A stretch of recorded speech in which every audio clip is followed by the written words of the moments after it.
Dust hangs in the heat. The white Nile glints like a blade. A fish eagle cries. The grass holds its breath.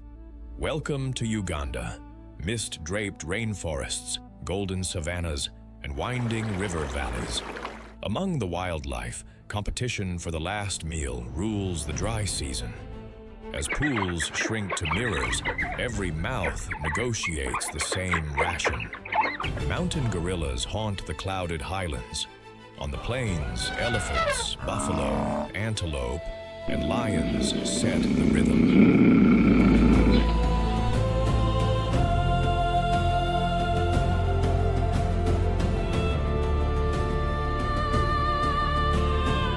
Along the river, hippos bask as crocodiles patrol with ancient patience. Here, nothing is wasted. Timing is everything. In this journey, we'll see lions test herds, hyenas and jackals press their luck, and vultures with marabou storks settle the final arguments. Tell us in the comments where you're watching from and who you'd back when hunger calls.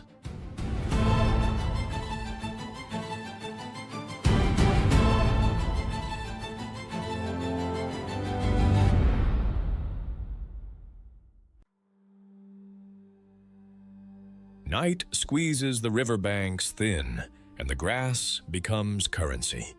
A hippopotamus heaves from the white Nile like a gray submarine, eyes shining, jaws ready for business. Before dawn shuts the buffet, every mouthful matters. This is competition for the last meal. Meet the hippopotamus of Uganda's calm rivers and lakes, massive, water-wired, and famously misunderstood.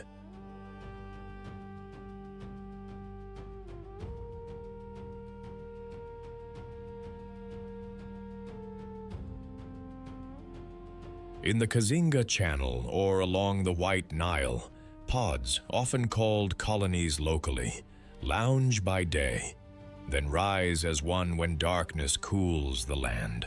It looks slow, but do not be fooled. A hippo can sprint at around 30 kilometers per hour on land and move through water with startling force, making it one of Africa's most territorial and dangerous giants. Painted in slate gray and chocolate brown, the hippo is a barrel of muscle on stumpy, piston legs. Evolution's amphibious tank.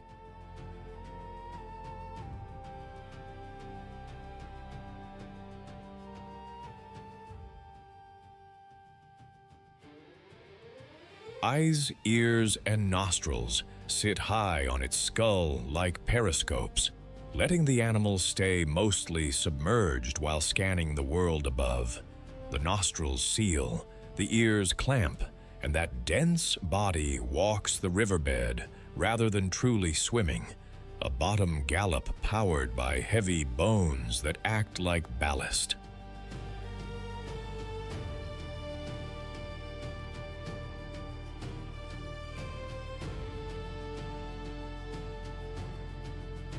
Skin up to centimeters thick is nearly hairless and constantly sweats a pinkish fluid, nature's built-in sunscreen and antibacterial film, the so-called blood sweat that prevents sunburn and infection. And then there is the mouth, a 150-degree hinge armed with chiseling incisors and saber-long canines, the famous tusks, capable of carving through reeds, rivals, or any mistake that gets too close.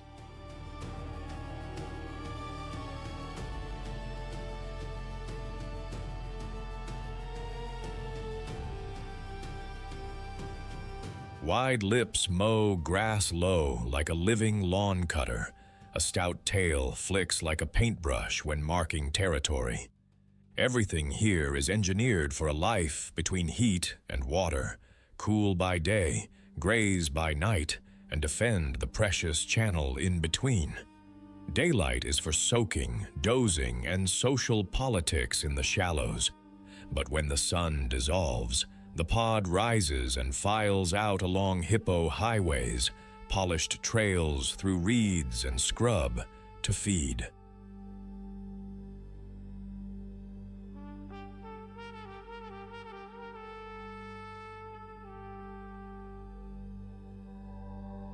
A healthy adult can crop up to 40 kilograms of grass in a single night, mostly short, tender blades.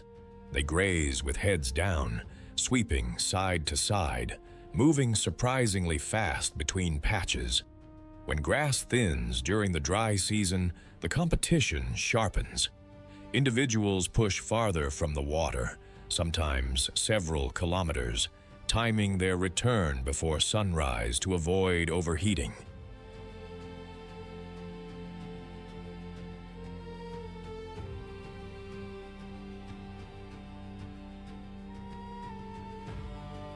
That last meal before dawn turns tense, shoulders bump, ears flick, and a wide-mouthed yawn blooms in the half-light, a warning display that says, "This patch is mine." On land, hippos are generally less territorial, but at the water's edge, the rules harden. A stranger blocking the path or a rival shortcutting to the river can trigger a low rumble, a dung shower boundary mark, or, if all else fails, a bone-rattling charge.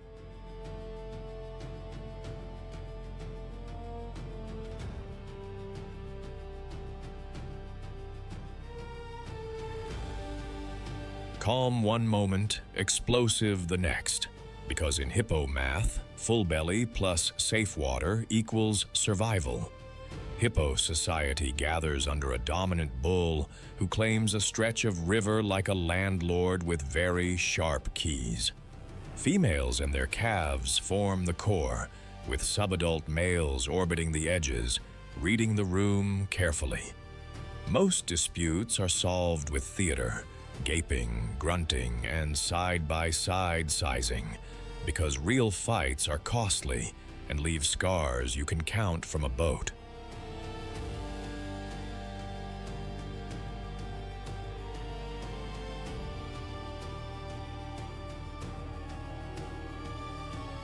Mothers keep calves tucked along their flanks, boosting them to breathe when the shallows deepen, and sometimes parking them in loose nurseries where a few vigilant cows babysit. Communication is constant. Wheeze honks echo across the water. Underwater rumbles travel like secret messages through bone and riverbed. Come feeding time. Departures and returns feel synchronized, cohesion that reduces chaos on narrow trails. But scarcity frays patience.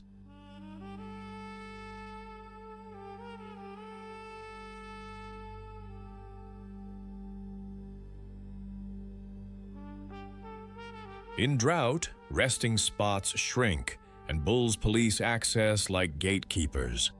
That last mouthful of sweet grass can spark a domino of shoves and splashes when everyone tries to beat the dawn. Hippos are nutrient engines. Their nightly grazing and daily dung ferries move fertilizing pulses from land to water, feeding algae, insects, and ultimately fish, a nutrient conveyor that supports entire food webs. Hippo paths shape wetlands. Their wallows carve micro-habitats for birds and amphibians.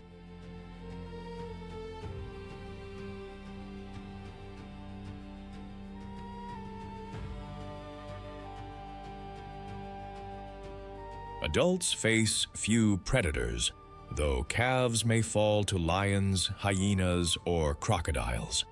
The greatest threats are drought, habitat squeeze, and conflict with people along rivers.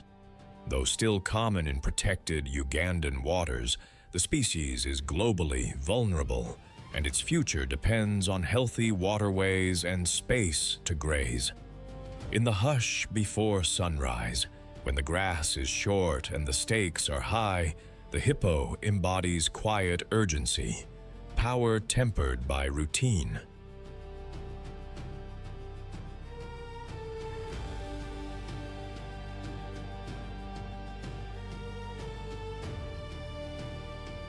It is a symbol of how survival in the wild can be decided not by a chase, but by who wins the last bite.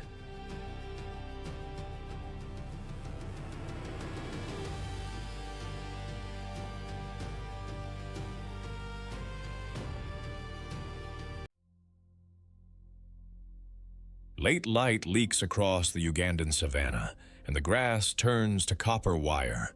A warthog drops to its knees like a polite diner, saying, "Grace, racing the dusk for one last bite."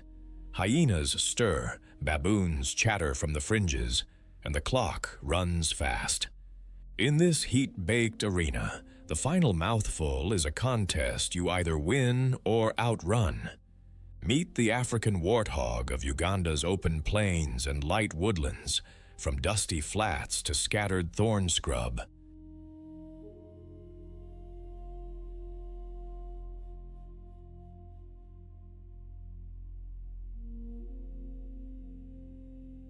Stocky, scarred, and utterly unembarrassed, it looks like a pig that welded armor onto itself.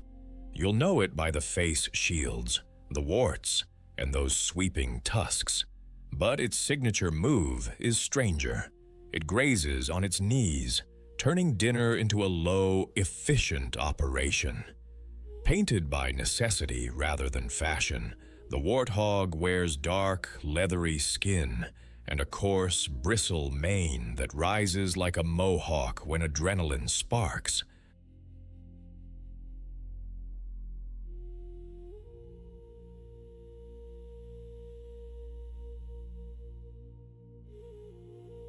Boars can top 100 kilograms, thick through the shoulders, with a neck like a battering ram and a flat, muscular snout made for plowing into reluctant earth.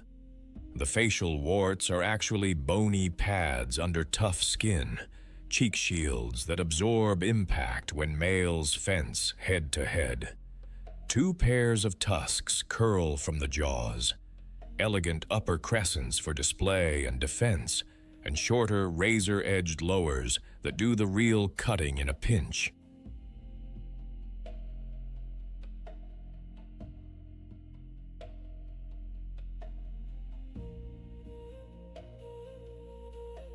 Eyes sit high and wide, a periscope above the grass, while the ears swivel like little satellite dishes reading the gossip the wind is spreading. Sparse hair and that dark hide shed heat and resist thorns. Calloused pads on the wrists explain the kneel grazing trick, keeping energy use low and the snout perfectly aligned with short grass. Evolution sculpted this body for the savannah's contradictions: brutal sun, hard soil, and the urgent need to be both bulldozer and sprinter.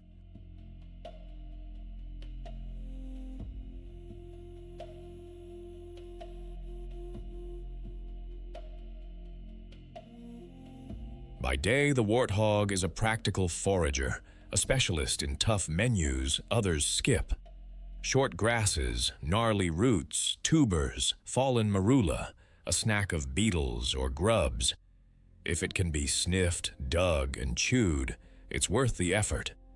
That kneeling posture turns the jaw into a lawnmower, trimming swords that zebras leave behind.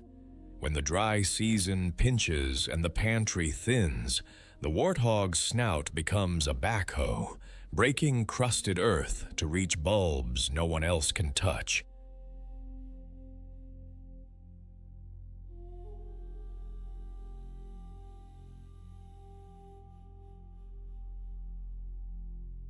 Competition for the last meal is not just a metaphor here. At day's end, you'll see baboons inching closer to the same patch of tender grass, antelope nosing in, and a hyena skirting the edge, all weighing the risk of lingering. The warthog knows the schedule too. It feeds hardest in the cool morning and late afternoon, then hesitates. One more mouthful or the safety of a burrow.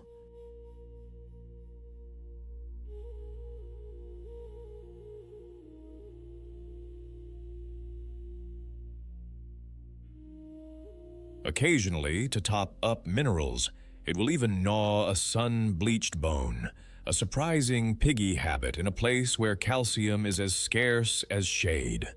When alarm flares, lion, leopard, or that eerie hyena giggle, the tail pops straight up like a flag, and the trot becomes a zigzag sprint. If trapped, the warthog spins, lowers its head, and becomes a set of opinions with knives. Community, for warthogs, is a tool.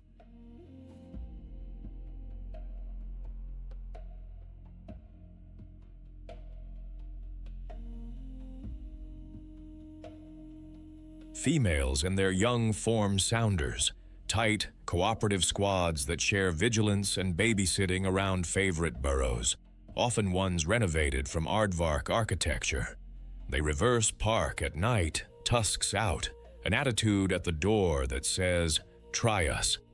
Piglets arrive after about 5 to 6 months of gestation, striped and already equipped with hurry. Creches sometimes form, a piglet playgroup guarded by a no-nonsense mother who can pivot from feeding to full fury in a heartbeat.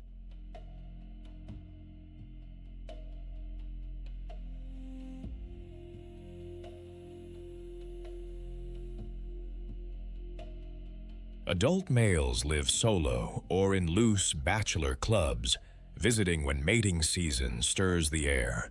Their duels are armored shoving matches where those facial warts really earn their keep.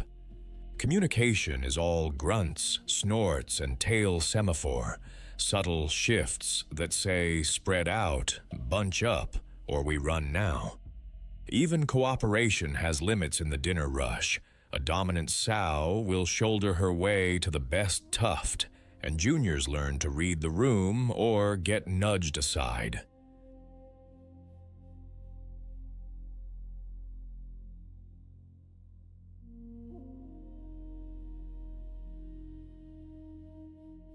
Think of the warthog as the savannah's rough-handed gardener.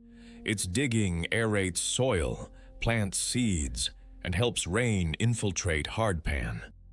By mowing coarse grasses down to tender regrowth, it paves the way for antelope to feed behind it. Abandoned burrows become housing for mongooses, jackals, even owls.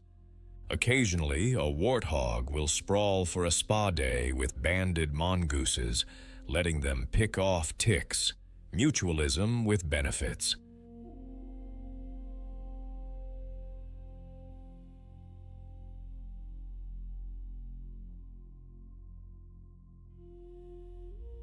Listed as least concern, warthogs still run a gauntlet of snares, habitat squeeze, and fast-moving diseases. Their counter is adaptability. Shift feeding times, kneel when others tire, dig deeper when the pantry says empty. In the last light, when every creature is bargaining for one more bite, the warthog keeps winning with grit, timing, and a good exit plan. It embodies the spirit of Uganda's wild, brave when cornered, humble when smart, and always ready to make the most of a hard-earned meal.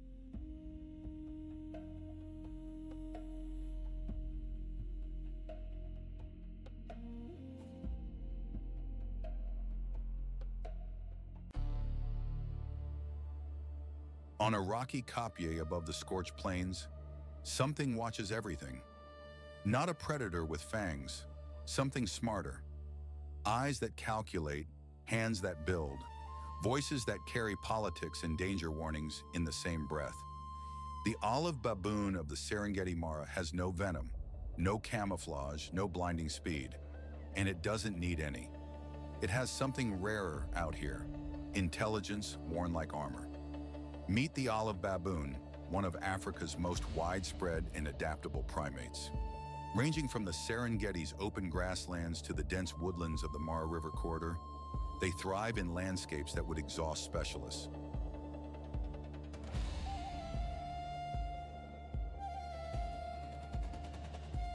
Adults weigh up to 30 kilograms. Males wear a thick, shaggy mane of olive gray fur, and carry canine teeth longer than a leopard's. Females are lighter, leaner, and run the social world. That dog-like muzzle, heavy and long, houses scent glands, jaw muscles, and a set of teeth that double as tools and weapons. Dark, intelligent eyes sit close set under a heavy brow that furrows like a general reading a battlefield. Hands are almost human in their precision, opposable thumbs that peel bark, crack acorns, lift stones, and hold infants with equal delicacy. A bare, colorful rump signals social status and reproductive condition without a single word.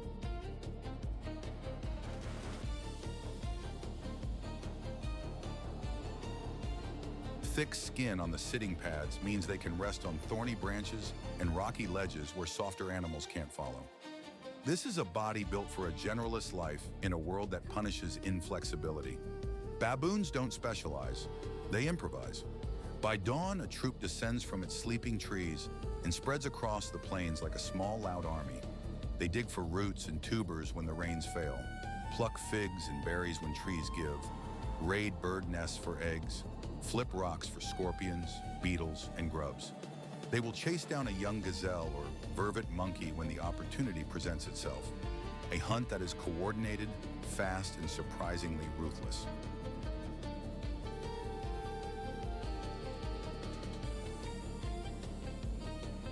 Males can take a full-grown impala fawn, shoulder it, and carry it back to the group before a lion has time to react. Their diet is a 40-item menu written in chalk, always subject to revision. Water smart, they can survive in semi-arid country by reading dry riverbeds, digging shallow wells with cupped hands where others see only cracked mud. Predators are the constant tax. Leopards are their oldest enemy, hunting at night and from above. A large male baboon is a genuine threat in return, and leopard hunts on baboon troops sometimes end with the leopard retreating.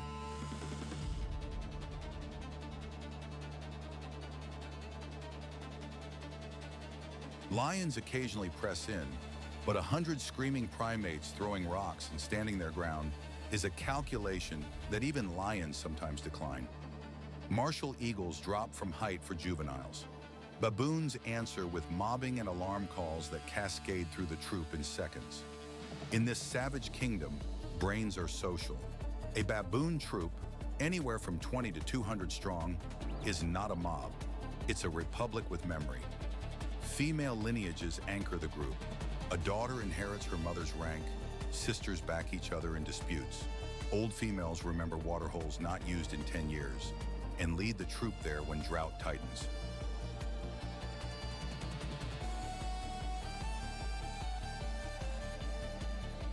Males arrive from outside, working their way up through coalition politics, grooming powerful allies, tolerating infants to signal peaceable intentions, then challenging above them one rung at a time. Rank is currency. Higher-ranking males eat first, mate more often, and get groomed longest. But raw size isn't everything. A smaller male with the right friends can outcompete a larger rival who burned his bridges. It's chess played in fur, and every player studies the board every waking hour. Grooming is the currency of trust. Fingers parting fur, removing parasites, lowering heart rates.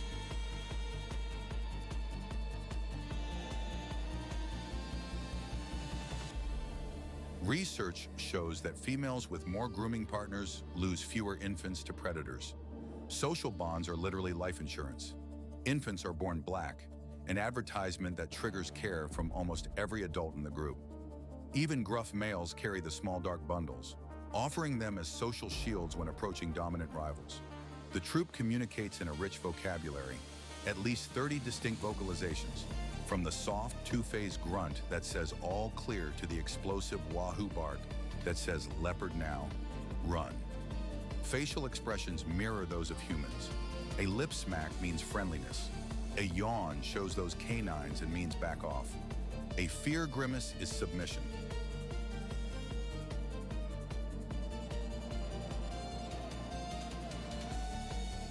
They understand the alarm calls of vervet monkeys and starlings, eavesdropping on neighbors' intelligence as casually as checking the news. Baboons are engineers of small disruptions that add up to large effects. Their digging aerates soil and exposes buried seeds to light. Their dung deposits scatter germinated seeds miles from the parent tree, making them important dispersers for dozens of plant species. By raiding crops on the savanna's edge, they draw conflict with humans, a pressure that is growing as farmland fingers deeper into wild quarters. They are prey for leopards, lions, crocodiles at river crossings, and large eagles, feeding the full pyramid.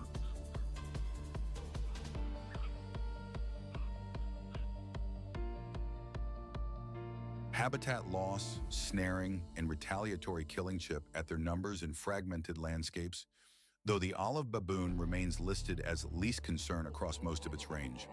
Where wilderness is intact and human pressure is managed, they persist and even expand, the ultimate proof that intelligence and adaptability can write a longer story than any single specialization.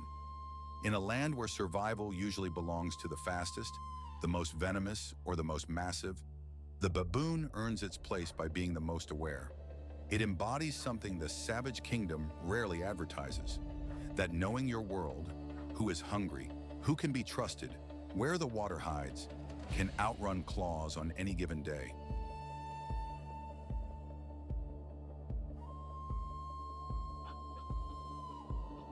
The baboon doesn't just survive the savage kingdom, it reads it.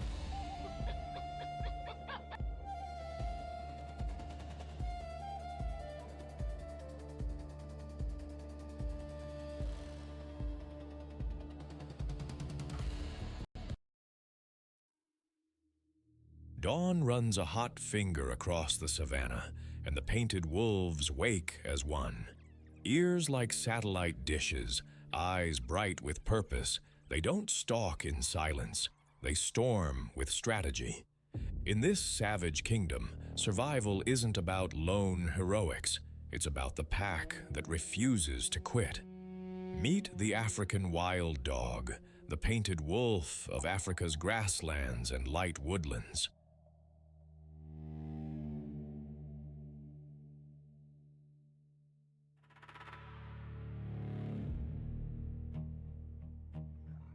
Weighing around 66 pounds, with rounded ears and a patchwork coat no two dogs share, it looks like a creature painted by accident and perfected by endurance. It lacks a lion's bulk or a cheetah's burst, but it carries a more dangerous weapon: relentless cooperation. This hunter is sculpted by evolution for the long game. Slim and long-legged, with a deep chest that houses powerful lungs, it's built to turn miles into moments.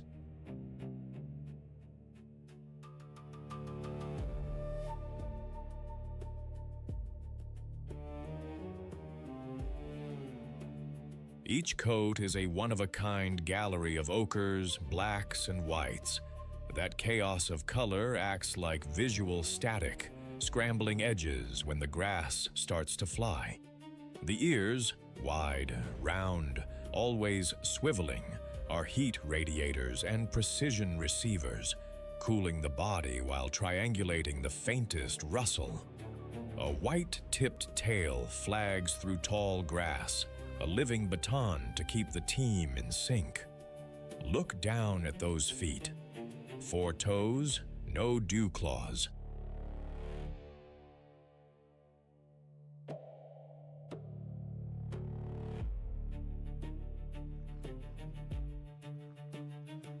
It's not a fashion statement. It's weight saved and snag risk reduced for long-distance efficiency. Short, sparse fur sheds heat fast. Tough pads and springy tendons turn rough ground into a running track. The jaw isn't lion strong, but combined with numbers, it becomes exactly what it needs to be: effective. Every angle says the same thing. Not a sprinter, a finisher. Their day begins with a rally.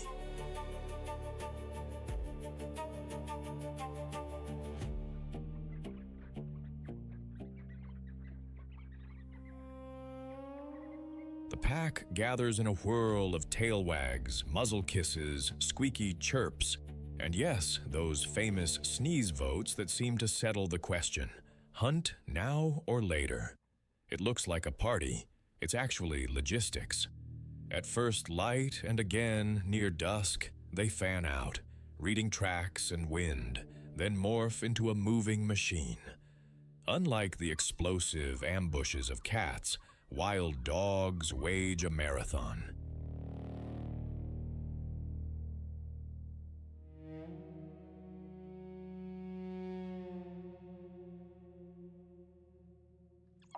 They pressure impala, gazelles, and other mid-sized antelopes over distance, rotating runners to keep the pace hot and the prey tired.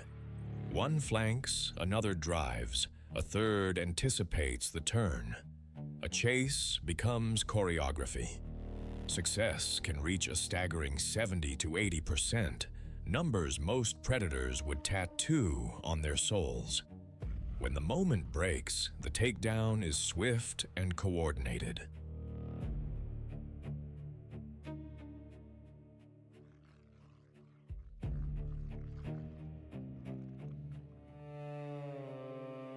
They feed immediately, sometimes while the prey is still painfully alive.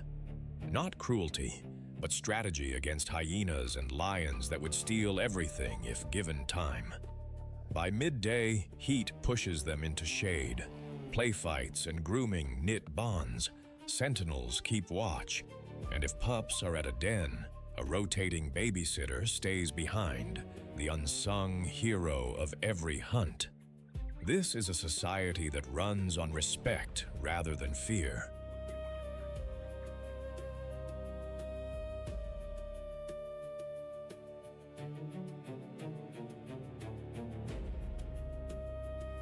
An alpha pair leads, typically the only breeders, while brothers and sisters, many related, some adopted through dispersal, become a staff of expert aunties and uncles. Packs can swell past 20, and roles emerge not as rigid ranks, but as talents. The flanker with razor turns, the anchor with iron stamina, the scout who reads wind like a map. Communication is constant. Trills, twitters, soft whines, and that white tail held high to signal direction in chaos.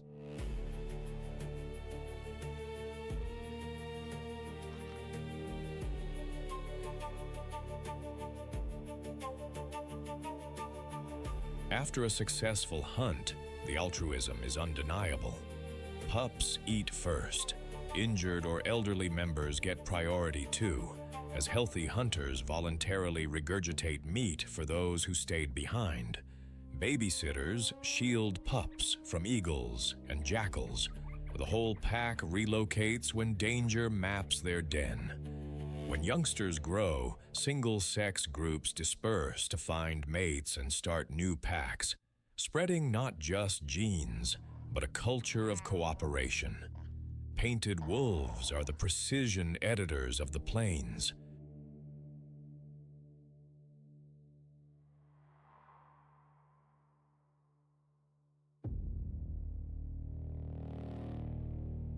By favoring weak, sick, or unwary prey, they help keep herbivore populations healthy and moving, trimming disease and shaping where grasslands recover. Their swift feeding leaves clean leftovers for vultures and jackals, turning one kill into a feast for many. They den in old aardvark burrows, recycling architecture like pros. But their world squeezes. Lions and hyenas wage constant turf wars. Snares and roads cut corridors. Disease, rabies, distemper can scythe through entire packs.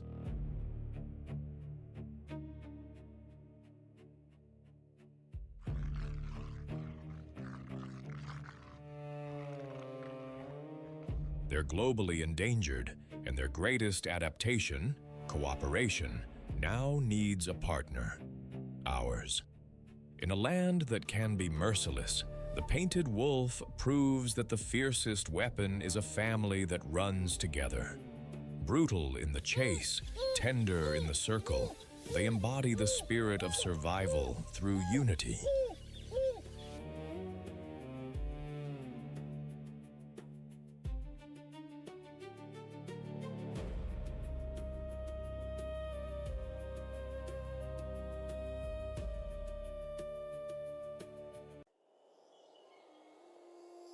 The grass is brittle, the wind is hot, and the last green patch has a waiting list. In the shimmer of Uganda's grasslands, an impala lifts its head and calculates the odds. One more mouthful before the zebras drift in. One more bite before the leopard decides to rewrite the script. Meet the impala, the elegant mixed feeder of East Africa's savannas, from Uganda's open grasslands to light acacia woodlands.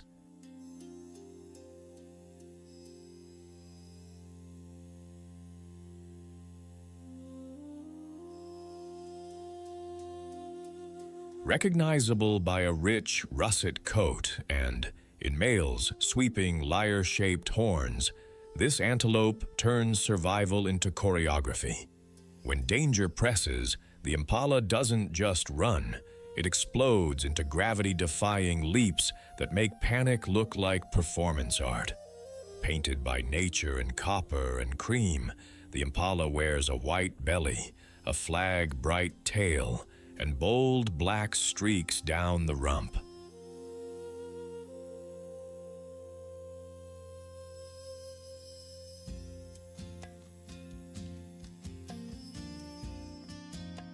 Males carry polished horns that curve and twist like carved ebony, up to nearly 3 feet long, ridged for grip during jousts. A sleek, spring-steel body sits on fine, elastic legs. Inside those legs, long tendons act like natural shock cords, storing and releasing energy to power 10-meter bounds and 3-meter sky bursts. Big radar dish ears swivel constantly, while high-set eyes offer a panoramic view, predator detection built into face design.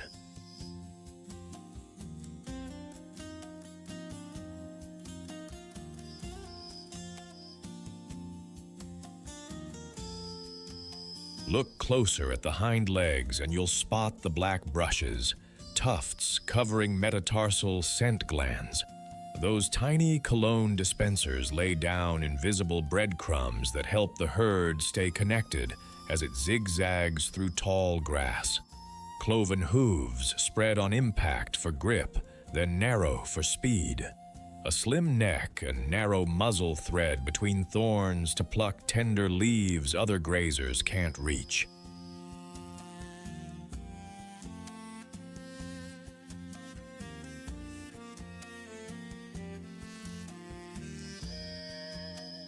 Every curve, color, and line on the impala is sculpted by heat, speed, and the need to see trouble coming before trouble sees them.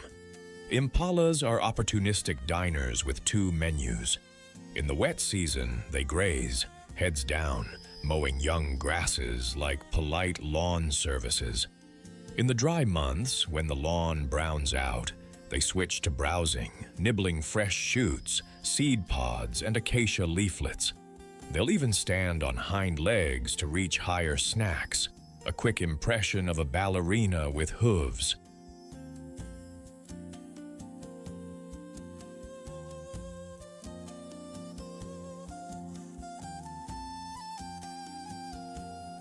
Water anchors their map.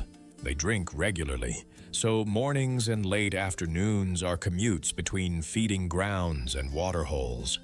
Those waterholes are also the savannah's busiest food courts, and its riskiest. When grass thins, competition for the last meal becomes the day's agenda. Zebras bully with shoulders, warthogs cut in line, and baboons throw opinions. Impalas answer with timing. Short, nervous bursts of feeding, then a freeze, then a glide to the next tuft.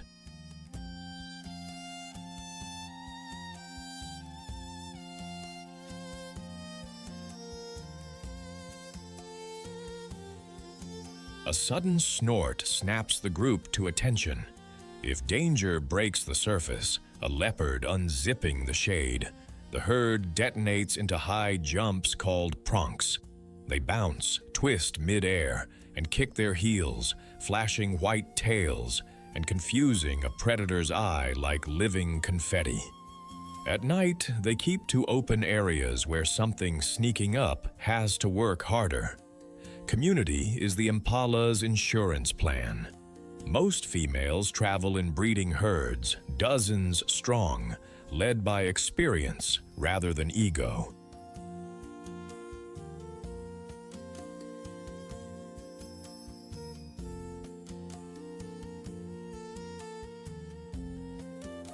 Males divide into two categories: bachelors, cool, aloof, pretending they don't care, and territorial males who very much do. In the rut, which follows the rains, a dominant ram stakes out a prime patch of habitat and gathers a harem. His playlist is grunts, roars, and snorts, surprisingly deep for such a slender throat, and his days become a whirlwind of boundary patrols, horn posturing, and referee duty. Fights are formal, head-down shoves, horn-to-horn wrestling, dust, pause, repeat.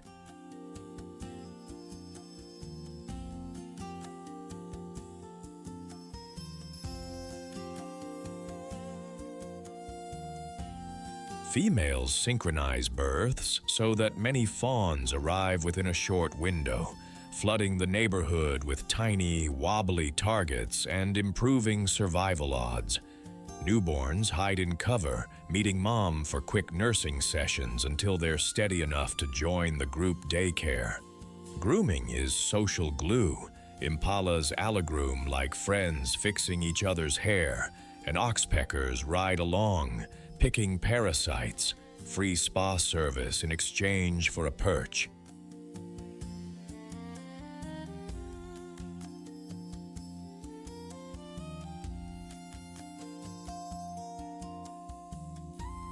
Impalas are the gold standard middleweight in the savannah food web, vital prey for leopards, wild dogs, cheetahs, lions, and even big pythons near water. Their mixed feeding habits trim grasses early, then lightly prune shrubs, steering how the plant community grows back after droughts and fire. Seeds hitchhike in fur or pass through to sprout elsewhere, a quiet landscaping service across the plains. Scent marking with preorbital and leg glands maps social space without constant fighting.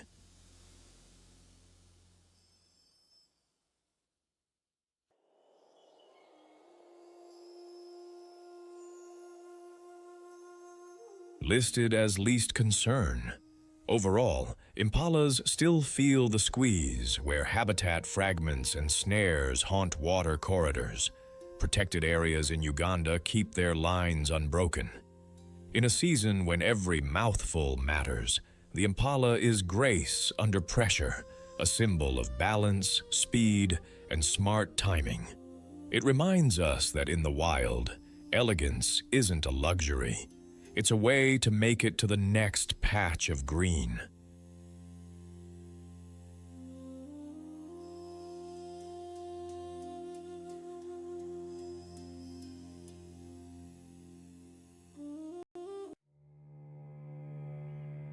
The grass is brown as toast. The trees rattle with empty pods, and every hoofprint points to the same shrinking patch of green. In the Ugandan savannah's late-season hush, the eland moves like a quiet heavyweight, calm, deliberate, and built to outlast the rush. When food becomes a rumor, endurance becomes a strategy, and the last meal is a contest you win by staying on your feet.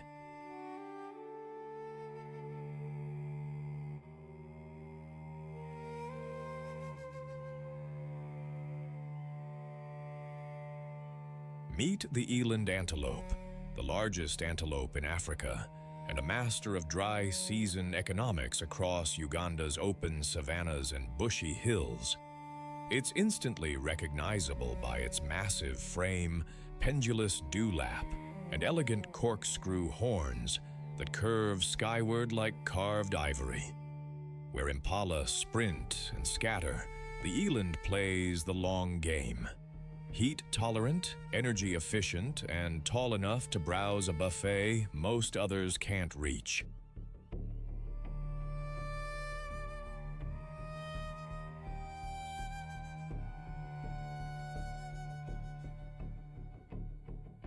Painted the warm fawn of sun-baked grass, the eland carries faint, chalk-white body stripes and a dark ridge along the spine. Subtle brush strokes on a living canvas. Mature bulls deepen in color, with a smudge of bluish-black on the forehead and heavy neck hair that shades and signals strength. Both sexes wear those spiraled horns, long, ridged, and purposeful, tools for defense and pruning, and a visual do not test me sign to would-be challengers.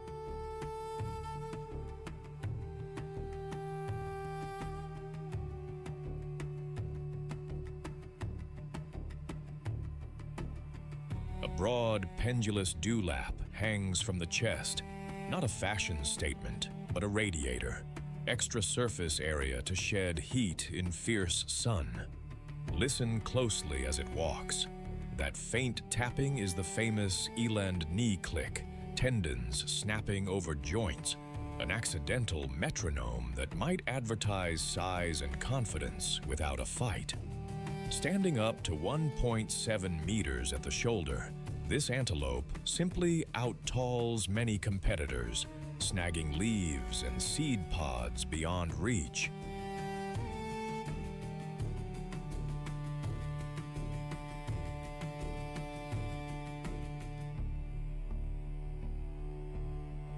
Evolution tuned its internal plumbing, too. A powerful rumen breaks down tough, fibrous browse. Kidneys and gut conserve water. Even saliva helps soften woody bites. It's a creature sculpted not for speed, but for stubborn survival. With the surprise party trick of clearing a 2-meter fence when it must. Eland are flexible feeders, part browser, part grazer, sampling acacia leaves, combretum twigs, flowers, fruits, and late-season pods when the lawn is gone.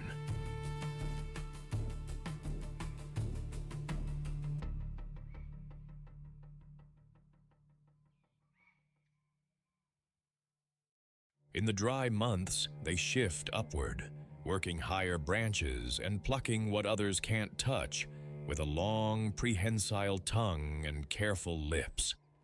Dawn and dusk are their prime hours, when the heat eases and scents carry. The hottest noon belongs to shade, cud, and patience. They'll walk far on a rumor of rain, reading fresh shoots with their noses and tracking distant storms like botanists with hooves. Competition for the last meal isn't a sprint. It's a chess match.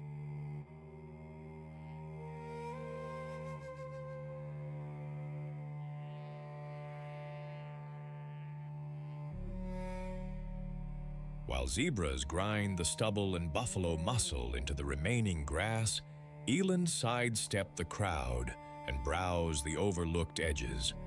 Predators complicate the schedule. Lions and spotted hyenas test the margins. So eland feed with one eye up and an ear on the wind. If trouble closes in, they pivot from slow elegance to long stride power, horns down, dewlap swinging.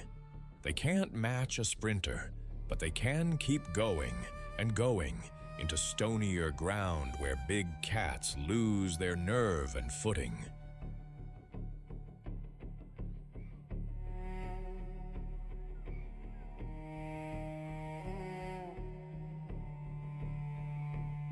These antelopes favor small, loose family parties, females with calves, sometimes linking up into modest bands when food scatters thin. Bulls drift on the periphery or travel in gentlemen's clubs of 2 or 3, meeting and parting with the season's mood. Dominance runs on quiet rituals, lateral displays that show off horn length, slow parallel walks, a few horn clacks, and that steady knee click. Hear this? Big unit coming through. Fights happen, but often posture settles the bill.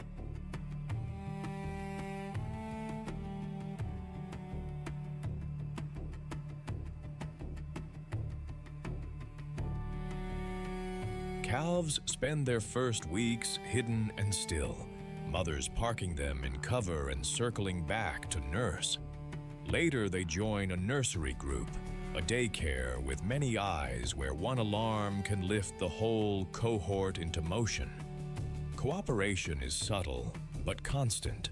Shared vigilance, shared routes to browse stands, and a group memory of safe passages to rugged slopes when lions start drawing maps. Eland are the high-reach gardeners of the savannah.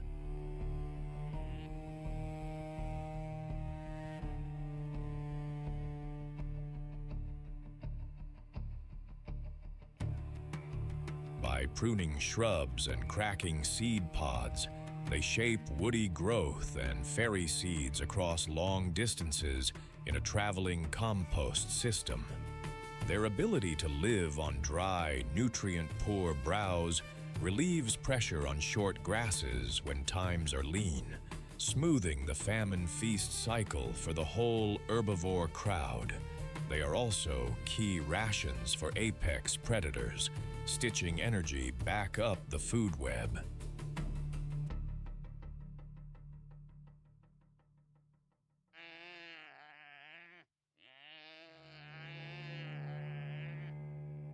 Globally, the common eland is listed as least concern, but locally they face habitat squeeze, bushmeat snares, and conflict at the edges of farms. Protecting corridors and keeping poaching low lets this quiet giant keep the system resilient. In the season of almost nothing, the eland turns patience into power. It embodies the spirit of quiet persistence, reminding us that among fierce competitors, the last meal often belongs to those who waste the least and climb the highest.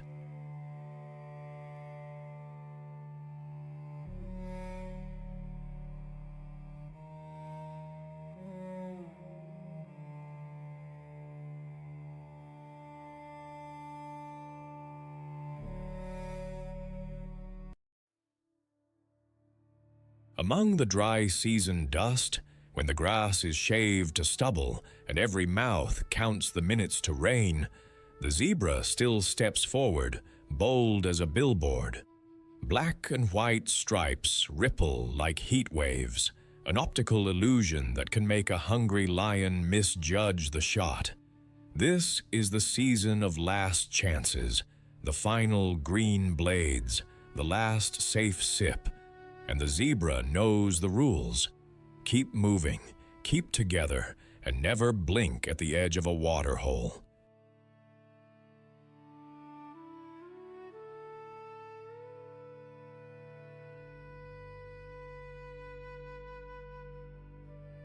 Meet the plains zebra of Uganda's Kidipo Valley and the rolling grasslands around Lake Mburo.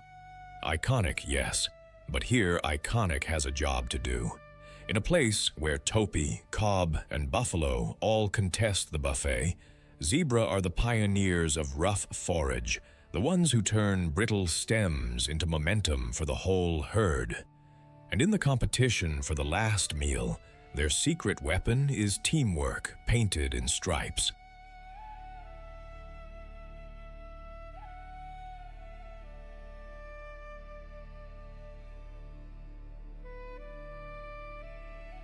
Look closely, and it's a walking illusion. Each zebra wearing a unique barcode the universe forgot to scan. The coat is short, sleek, and high contrast, a graphic masterpiece sculpted by evolution to dazzle motion-reading predators and, as research suggests, frustrate biting flies that can drain health in a lean year. A stiff, upright mane runs from poll to withers like a comb set to dramatic. Eyes sit high for panoramic views, ears swivel like satellite dishes.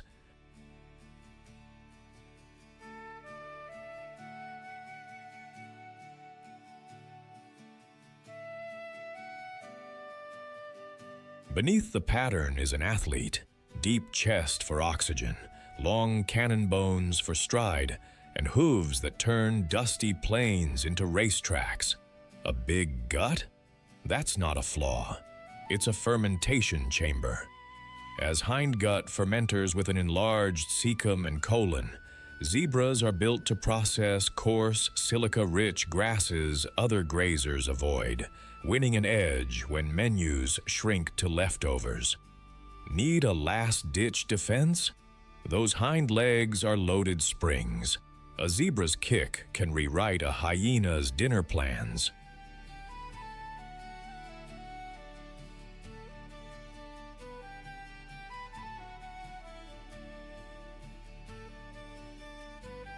Day to day, they are lawnmowers with a schedule. Zebras graze at dawn and dusk, then often chew by moonlight when heat and risk allow. Their menu is mostly tough grasses, stargrass, speargrass, and the crunchy stuff that makes picky antelope sigh. When the dry wind strips the plains, they shift to more fibrous stems, seed heads, and roadside greens, using those steel wire lips to pluck anything vaguely edible.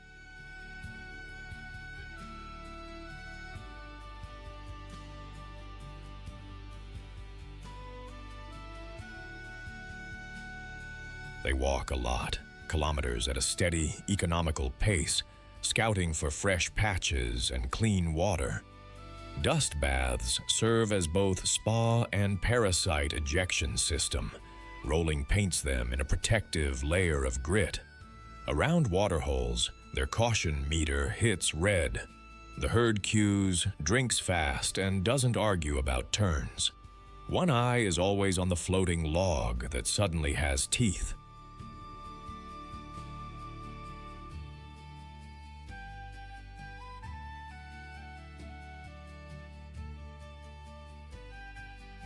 In a last meal scramble with other herbivores, zebras often graze first, cropping tall, coarse grass down to a tender lawn that topi and cob can then exploit, a cooperative accident that still looks like strategy. Social life is the engine that keeps stripes alive. Most zebras travel in small harems, one dominant stallion, several mares, and their foals. The stallion is part bodyguard, part traffic warden, facing down bachelors with snorts and squeals, and herding stragglers when danger whispers.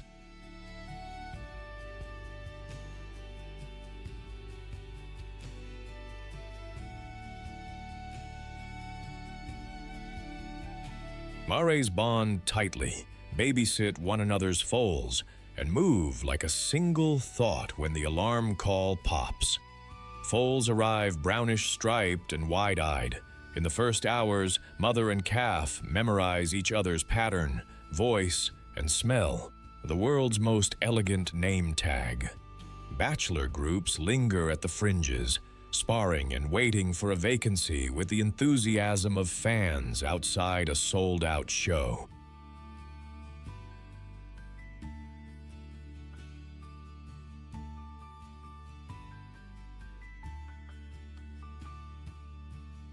When predators circle, the herd tightens, flanks overlap, and those stripes blur into a living glitch, making it hard to pick one target from the crowd.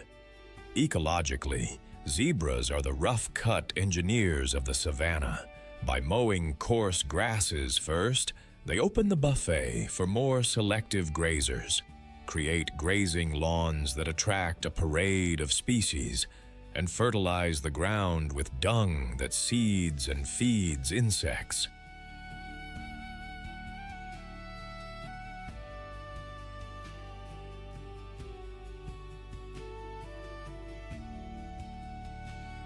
Their toughness in drought keeps herbivore pressure spread across the landscape instead of collapsing into a few water holes. They are key prey for lions and hyenas, yet their vigilance and speed keep predators honest. Uganda's plains zebra are protected in parks, but across Africa they face snares, fencing, and competition with livestock. Globally, the plains zebra is listed as near threatened, a reminder that even common stripes can fade.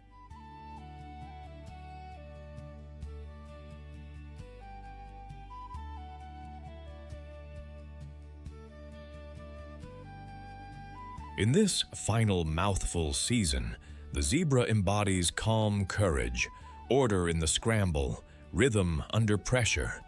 It's a living reminder that survival isn't only about power, it's about pattern, partnership, and the will to share the last lawn and still run tomorrow.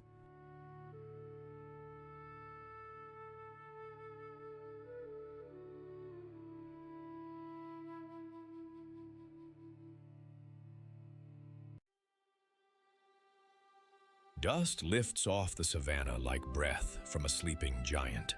Then the thunder starts, the hooves of Cape buffalo rolling like distant drums under a copper sky. In a realm where teeth write the rules, these herbivores answer with a wall of horn and a plan. Meet the Cape buffalo, Synchorus kaffir, the heavyweight grazer of Africa's floodplains, woodlands, and open savannas. Bulls can tip the scales near 2,000 pounds, all muscle and momentum.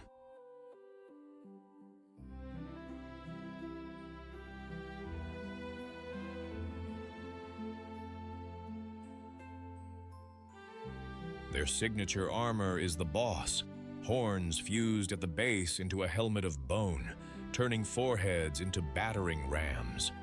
When trouble finds them, they don't just run. They reorganize into a moving fortress. Painted in shadow black to charcoal brown, the Cape buffalo is sculpted for pushing back. The body is a tank, deep-chested, with a heavy neck and a ridge of muscle along the shoulders. Ears droop like frayed flags, nicked by thorns and old arguments.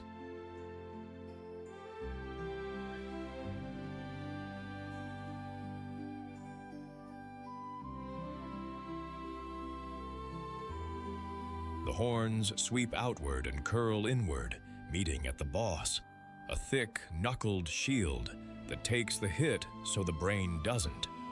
Older bulls wear broader, battle-scarred bosses. Cows carry slimmer arcs, elegant but still formidable. Sparse hair sheds heat, thick skin, and a subcutaneous fat layer, blunt bites and brush. Splayed hooves act like natural snowshoes on mud-soaked floodplains, spreading weight so a half-ton body doesn't sink.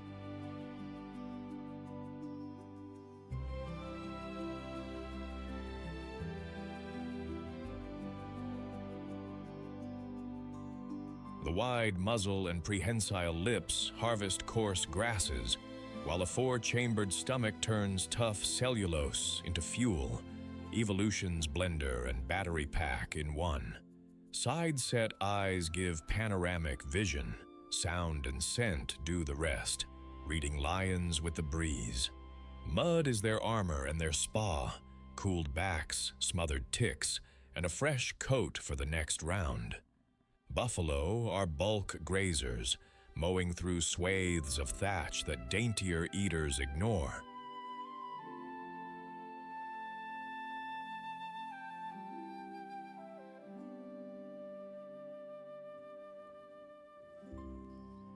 They follow the rain lines, mapping green up across the landscape, and drink often. Water anchors their days. Dawn and dusk are prime time. Cooler air, better grass, fewer flies. Midday brings shade, cud chewing, and a wallow or two that turns skin slick with clay. Oxpeckers hitch rides, picking at ticks and sounding alarms with sudden chatter and wing beats. They move like weather fronts, steady, organized, and impossible to ignore.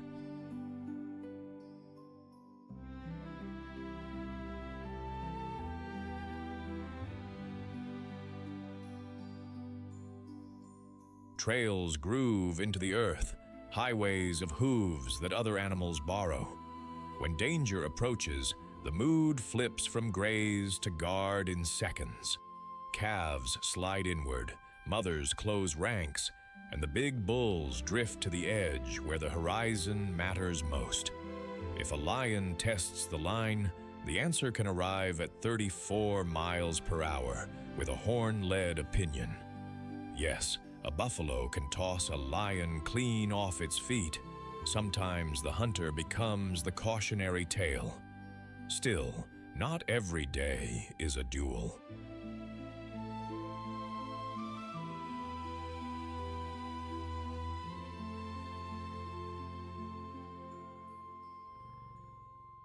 Most days are grass, water, and the slow, deliberate choreography of staying alive. This is community with a code. Herds can number from a few dozen to several hundred, even thousands when conditions are right. Cows and their calves form the core, guided by experienced females who remember where water holds out and which crossing points end badly. Bulls orbit, sometimes in bachelor bands, sometimes embedded as living shields.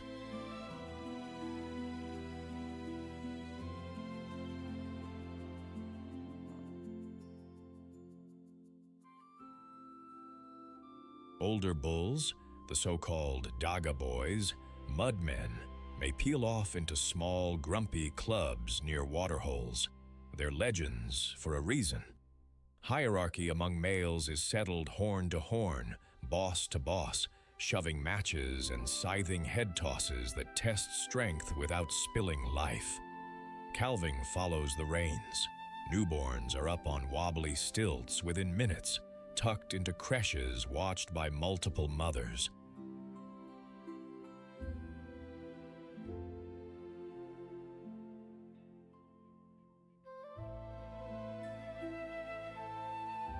Communication is a vocabulary of grunts, coughs, and low bellows.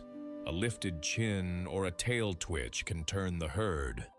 And when predators make a grab, buffalo do something most prey never dare. They counterattack. They've rescued calves, steamrolled ambushes, and escorted big cats to the exit with unambiguous enthusiasm. As living lawnmowers, buffalo keep grasses trimmed and vigorous, cycling nutrients and shaping plant communities. Hooves aerate soil, dung seeds the next generation of green.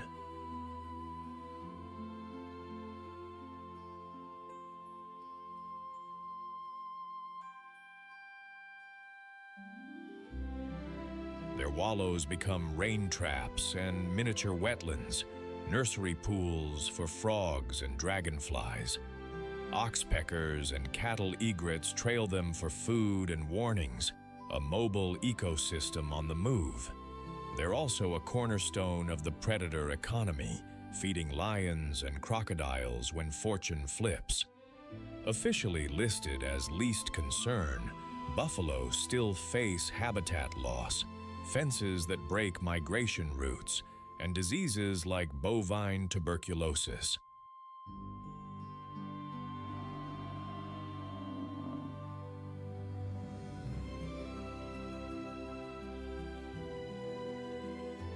What protects them best is what defines them: numbers, cohesion, and a boss built like a helmet. In a savage kingdom where survival is negotiated daily, the Cape buffalo is proof that unity can look like power. It embodies resilience, the kind that stands shoulder to shoulder and refuses to blink.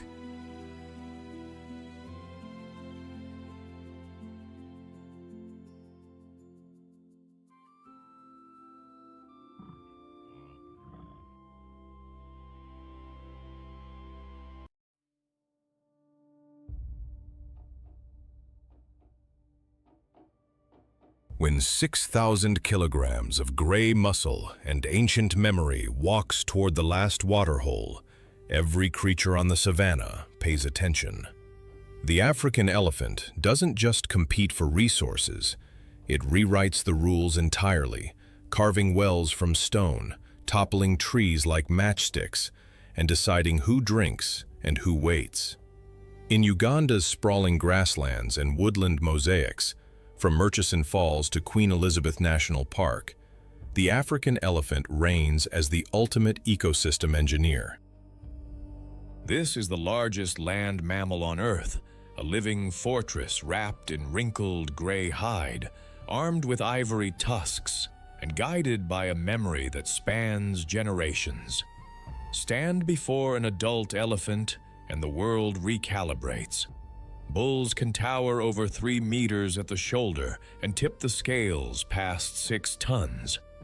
Cows run slightly smaller, but carry the same architectural presence.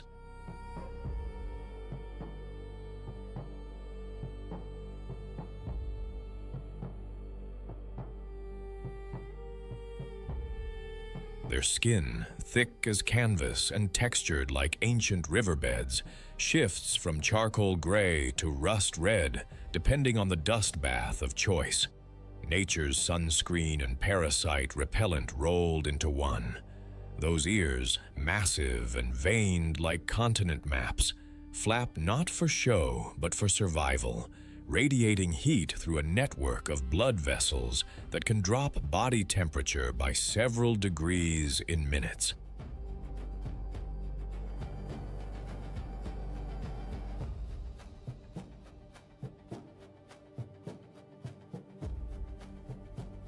The trunk is evolution's Swiss Army knife, 40,000 muscles working in concert to pluck a single blade of grass, demolish a baobab, or spray a calf with water. It breathes, smells, touches, grasps, and communicates, all while doubling as a snorkel during river crossings. Tusks, elongated incisors that never stop growing, serve as digging tools, weapons, and levers, each pair unique in curve and wear, a biography carved in ivory.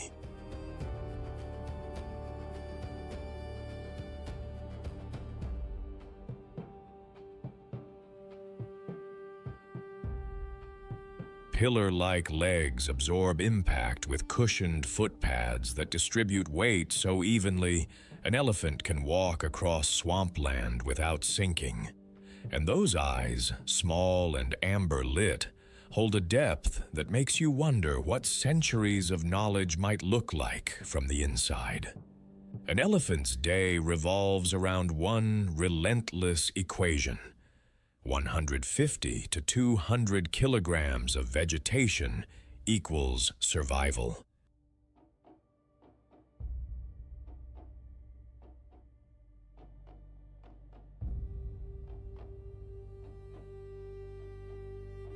They are living lawnmowers with PhDs in botany, selecting grasses, leaves, bark, roots, fruits, and flowers with discerning trunks.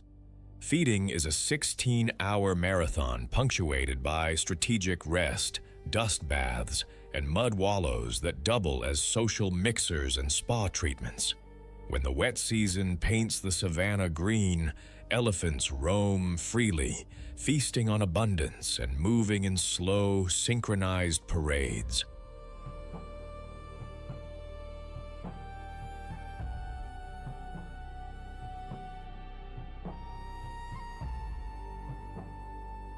But when the dry season tightens its fist and water holes shrink to cracked memories, the elephant's genius ignites. They dig.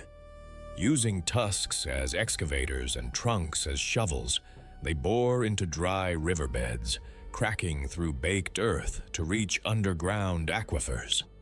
These elephant-engineered wells become communal lifelines. Zebras, warthogs, baboons, and birds all queue for a sip from holes. Only elephants have the strength and knowledge to create.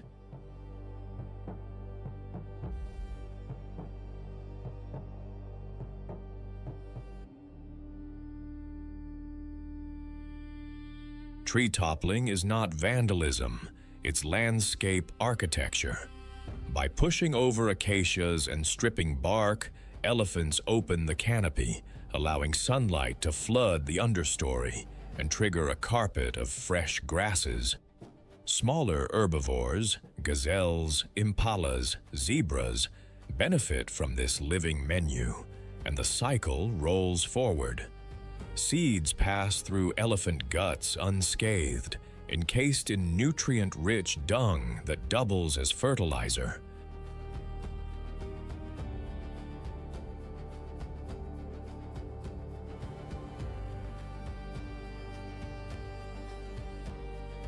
Germination rates for certain trees spike when elephants are the delivery service. One herd, moving across 50 kilometers, can plant an entire forest without ever meaning to. Elephant society is a matriarchy written in dust and memory. Herds center on an older female, the matriarch, whose decades of experience guide every decision: which water source to trust, when to migrate, how to read storm clouds on the horizon, and which humans mean harm.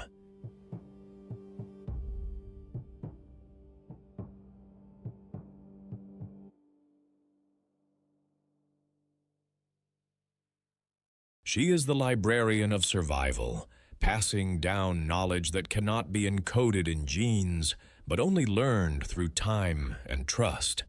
Family units are tight-knit clusters of mothers, daughters, sisters, and calves, all moving as one breathing organism.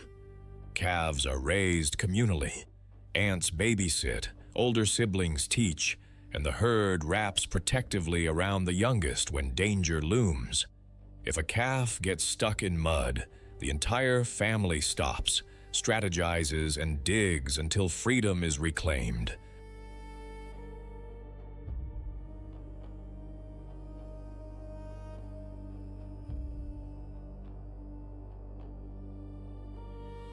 Communication is a symphony played across frequencies. Low-frequency rumbles, felt more than heard, ripple through the ground for kilometers, coordinating movements between distant groups. Trumpets announce alarm or excitement. Ear flaps, tail swishes, and trunk gestures form a body language as nuanced as any spoken word.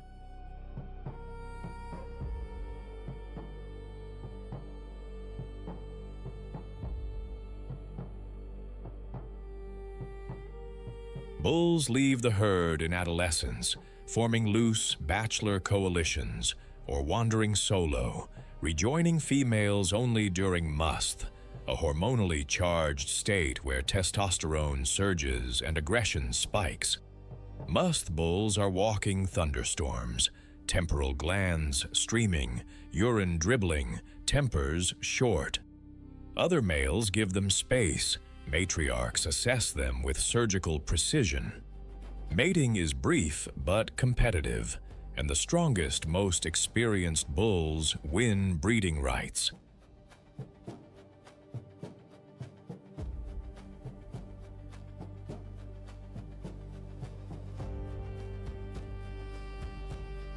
When an elephant dies, the herd lingers. They touch the bones with their trunks, stand in silence, sometimes returning years later to the same spot. Scientists debate the word mourning, but anyone who has watched this ritual knows. Elephants remember, and they grieve. Elephants are the savannah's construction crew, pest control, and freight service all at once. By clearing overgrown woodlands, they prevent bush encroachment and maintain the grassland-woodland mosaic that defines Uganda's parks.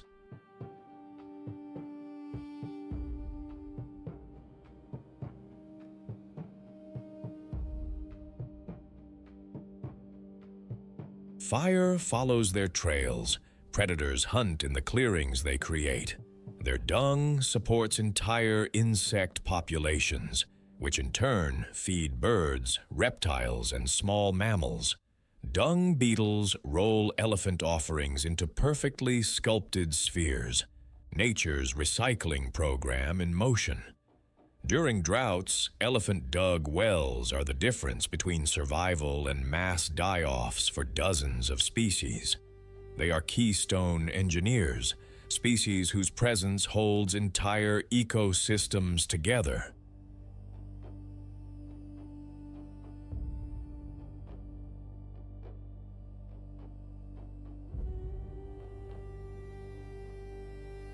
Remove them, and the structure collapses. Yet adaptation comes at a cost. Poaching has decimated populations across Africa. Uganda's herds are healthier than most, but the scars remain. Tuskless elephants, once rare, are now more common in areas where ivory hunters selected heavily for large tusks, a brutal form of unnatural selection. Human-elephant conflict simmers wherever farms meet migration routes.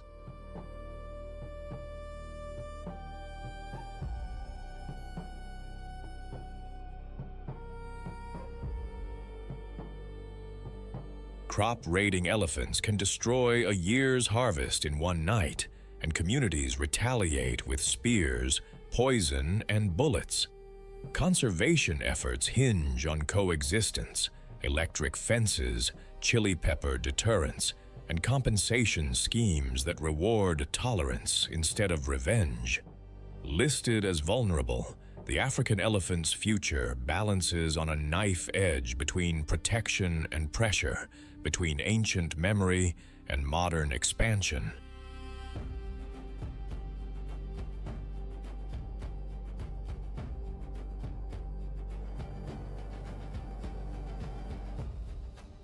In a landscape defined by competition for the last meal, the last drink, the last safe corner, the African elephant does not merely survive. It creates space for others to survive alongside it. It is a living monument to resilience, intelligence, and the quiet power of memory, passed from trunk to trunk across generations.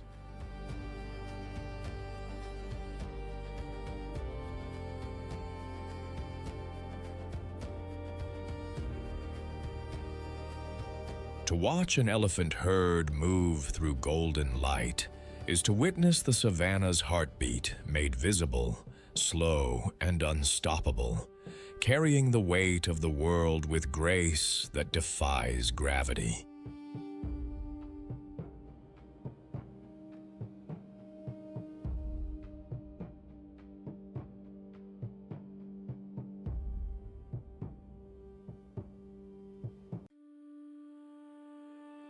When the last green blade on the savannah becomes currency, one antelope turns survival into a spectator sport.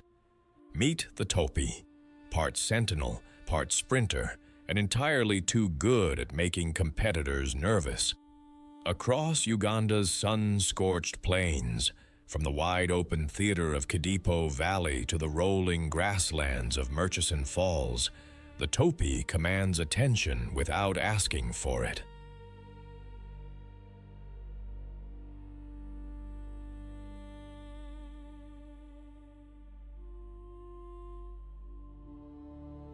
Standing tall on termite mounds like a general surveying the field, this hartebeest, yes, that's its other name, and yes, it fits, wears a coat the color of rust and old leather, a deep reddish-brown that catches the light and turns to bronze when the dust rises. The shoulders are darker, almost purple in shadow, while the face carries bold charcoal streaks that frame alert, wide-set eyes.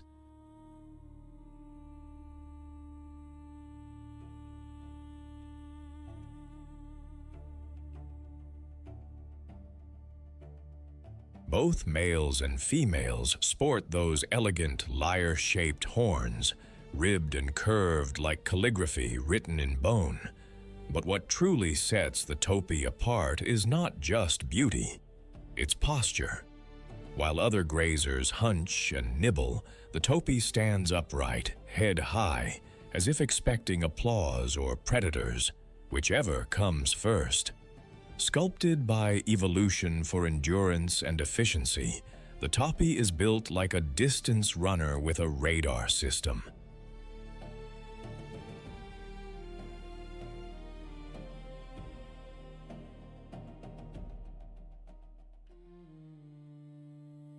The body is sleek but powerful, long-legged and narrow through the chest, designed to cover ground without wasting energy.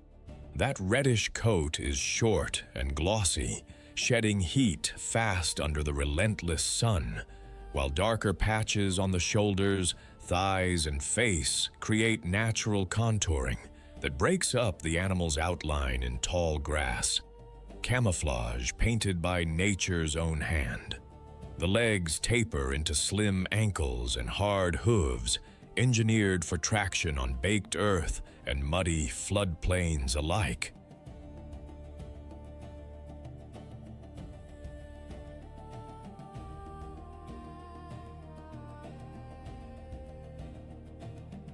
Those horns, rising in smooth, backward-sweeping arcs, are not just ornamental. They're status symbols, sparring tools, and conversation starters all at once. Males use them in ritualized pushing matches that settle disputes without spilling blood, though the occasional clash leaves scars that tell their own stories. The eyes sit high on the skull, offering nearly 360-degree vision, a critical adaptation when lions, hyenas, and leopards write the daily schedule.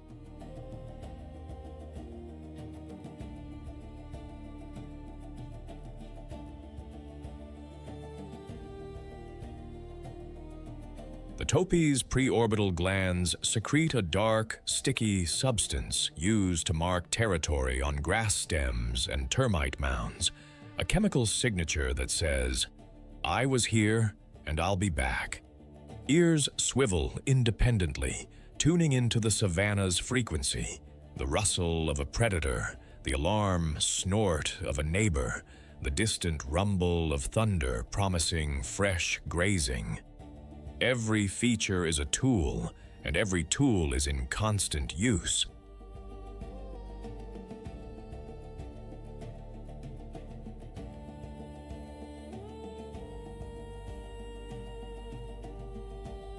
Topis are picky eaters in a landscape where pickiness is a luxury most can't afford. They prefer the freshest, greenest grass shoots, the kind that sprout after rain and vanish within days. This selective grazing forces them into a nomadic rhythm, following moisture and new growth across shifting mosaics of savanna and floodplain.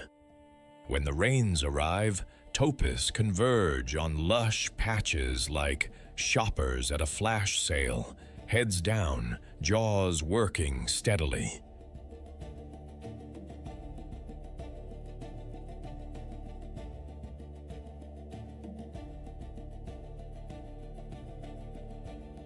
But as the dry season tightens its grip and the grass turns to straw, they switch strategies, grazing longer hours, traveling farther, and tolerating tougher, less nutritious forage. They feed most actively in the early morning and late afternoon, avoiding the midday furnace when shade is scarce and energy expenditure climbs. During peak heat, topis rest near water sources or under isolated acacia trees, chewing cud and scanning the horizon in shifts.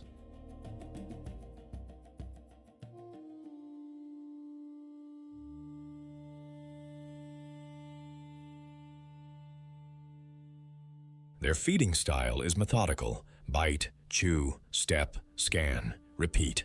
Every few seconds, a head lifts, ears rotate, and the landscape gets reassessed.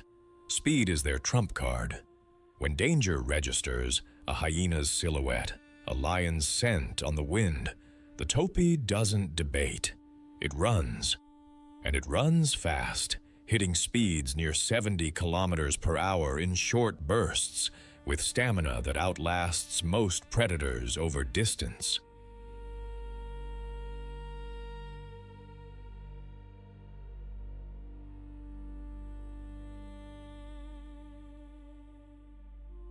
The sprint often ends on high ground, a termite mound or ridge where the topi can pause, reassess, and broadcast its success with a defiant snort. That high ground habit is signature topi behavior, a combination of lookout duty and territorial display. Dominant males claim the best mounds, standing like statues for hours, advertising their presence to rivals and potential mates alike.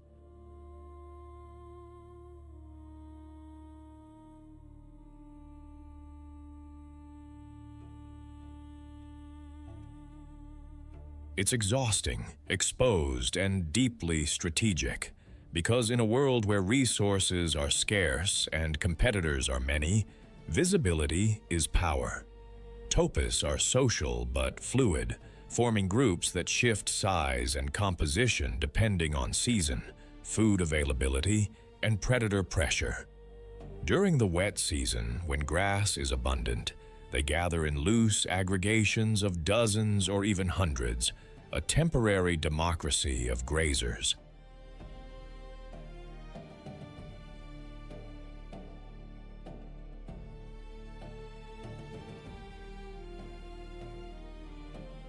But as resources tighten, the structure fractures into smaller, more competitive units: territorial males, female herds, bachelor coalitions. Dominant males establish territories during the breeding season, claiming patches of prime grazing and defending them with horn displays, scent marking, and ritualized sparring. These territories are not large, sometimes just a few 100 meters across, but they're packed with value: fresh grass, water access, and visibility.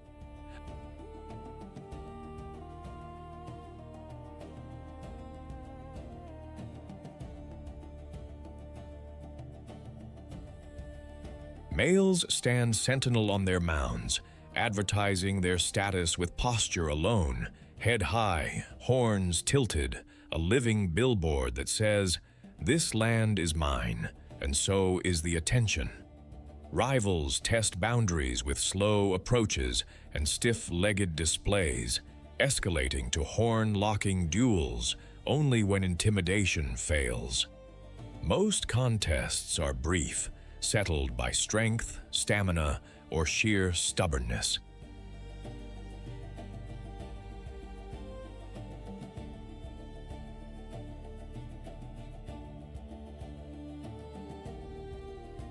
The loser retreats.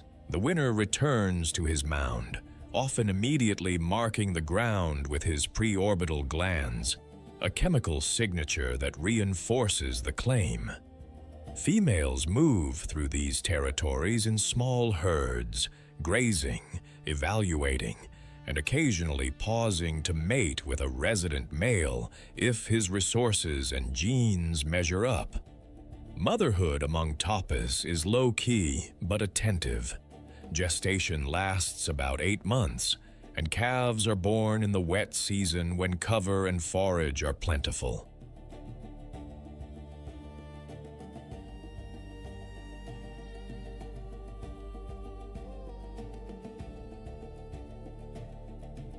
Newborns lie motionless in tall grass for the first few days, visited periodically by their mothers to nurse, a hiding strategy that reduces detection by predators.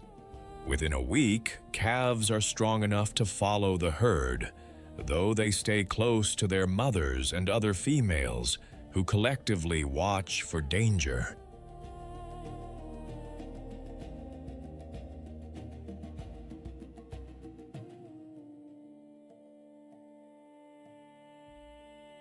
Bachelor groups, made up of young males and territorial rejects, roam the fringes, grazing where they can, sparring for practice, and waiting for their chance to claim a mound and a mate. Communication among topis is multi-layered. Snorts signal alarm, head tosses and tail flicks convey irritation, and scent marks deliver slow-release messages about identity, status, and intent. Cooperation is subtle but real. When one topi spots danger and bolts, the rest follow without debate.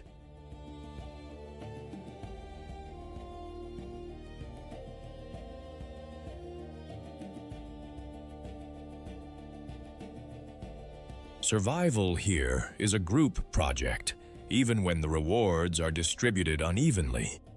Topis are ecosystem engineers in a landscape where every bite matters. Their selective grazing trims the tallest, coarsest grasses, opening up sightlines and creating micro-habitats for shorter species like Thompson's gazelles and warthogs. Where topis feed, diversity follows.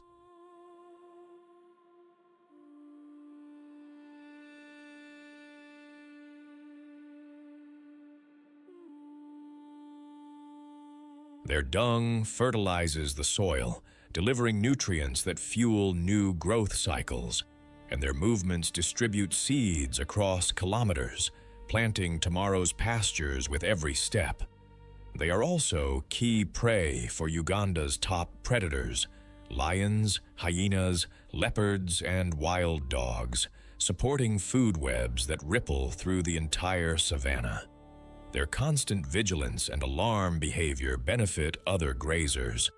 When a topi runs, everyone pays attention.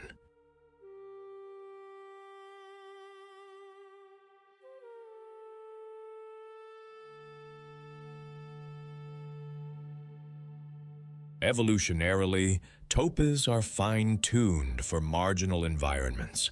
Their ability to thrive on older, less nutritious grasses lets them occupy niches other herbivores avoid, reducing direct competition and spreading grazing pressure across the landscape. Their speed and endurance are evolutionary responses to predation, refined over millennia into a survival package that works. Most of the time.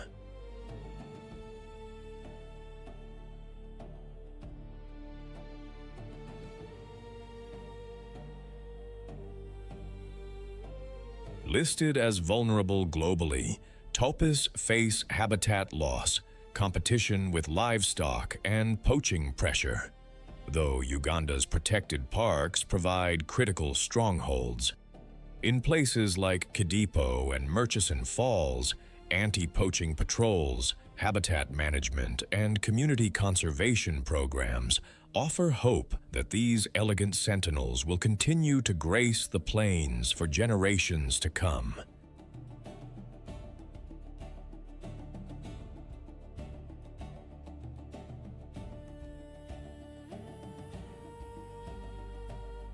In a land where the last meal is always contested and the horizon never rests, the topi is a living reminder that survival is equal parts speed, strategy, and standing tall when it counts. It embodies the spirit of the savannah itself, alert, adaptive, and always ready to run toward the next patch of green.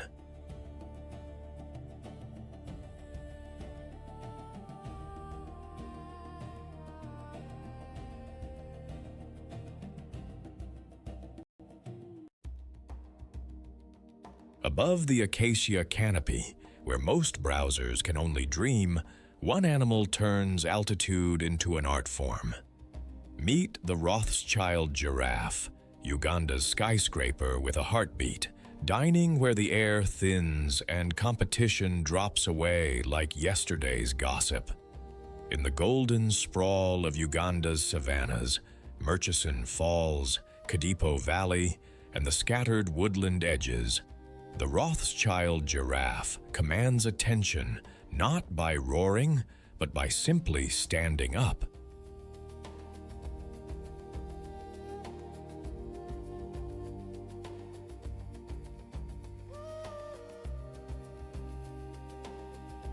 Named for the naturalist Lord Walter Rothschild, This subspecies wears its heritage in every tower-high step and every languid, leaf-plucking sweep of its tongue. Its coat is a living mosaic, rich chestnut polygons edged in cream, splashed across legs that end, crucially, without markings below the knee, a signature detail that separates Rothschilds from their cousins.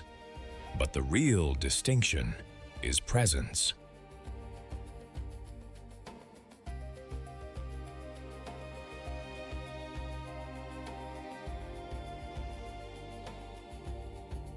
Where other herbivores jostle at shoulder height, the Rothschild giraffe operates in a league of its own, literally. Standing up to 18 feet tall, this giraffe is engineered like a biological crane, every inch sculpted by the physics of reaching high and living higher. The neck alone stretches 6 to 7 feet, supported by just 7 vertebrae. The same number humans have, only each one is the size of a dinner plate.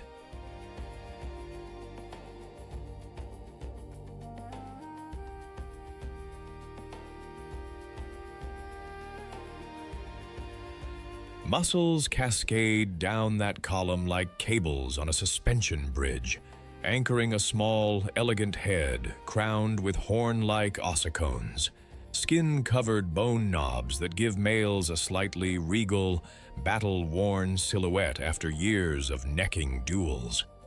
The legs are impossibly long and slender, yet load-bearing marvels, each hoof splayed wide to distribute weight and navigate uneven ground with a gait that looks like slow-motion poetry.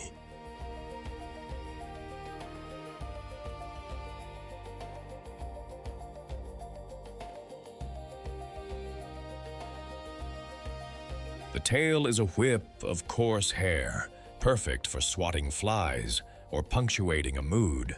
But the tongue, oh, the tongue is where evolution really showed off.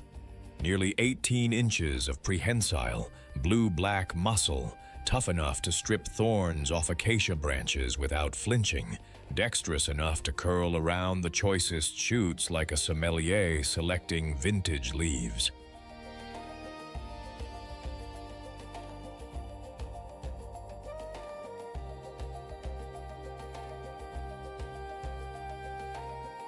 The coat's pattern is more than decoration. It's camouflage and thermoregulation wrapped into one, breaking up the giraffe's outline in dappled light and radiating heat through a network of blood vessels just beneath the skin. Eyes sit high and wide, granting nearly 360-degree vision, while long lashes protect against dust and the occasional thorn ricochet.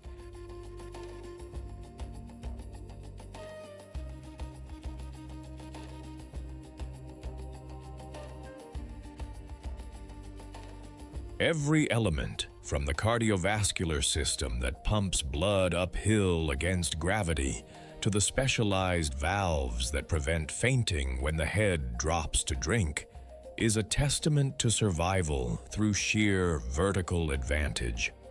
Daylight belongs to the giraffe.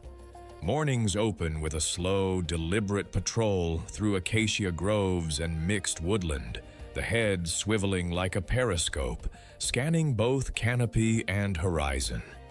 Feeding is the core ritual.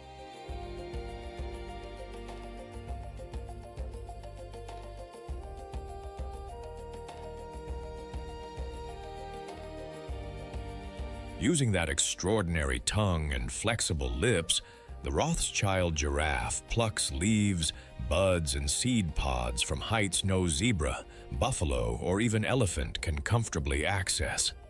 Acacias are the main course, mimosa, whistling thorn, and umbrella varieties, but the menu adapts: wild apricot, desert date, and whatever the season offers at the top shelf. Thorns are no obstacle.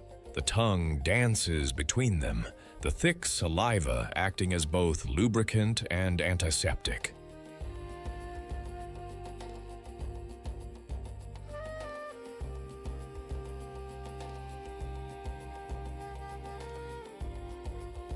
Feeding sessions are long, methodical, and surprisingly social. Giraffes often browse in loose aggregations, not herds in the strict sense, but gatherings of opportunity where half a dozen individuals might share a grove, each claiming a personal feeding zone within earshot. There is little squabbling over food. Height eliminates most competition, so the mood is calm, almost meditative.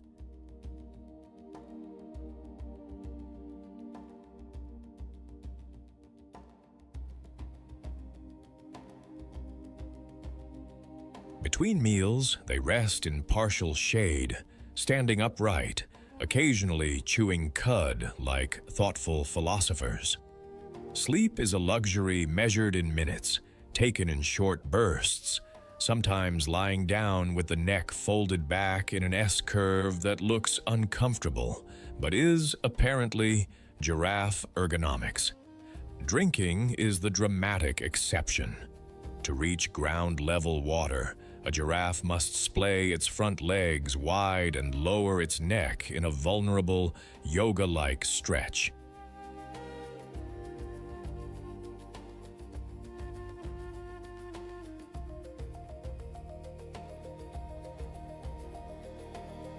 It is here, heads down and balance compromised, that predators see their opening. So giraffes drink fast, gulp hard, and get back up to full height as quickly as biomechanics allow. The rest of the day is spent moving between feeding sites, a nomadic rhythm dictated by leaf quality, water availability, and that unspoken savannah calculus of safety versus sustenance. Rothschild giraffes are fluid socialists.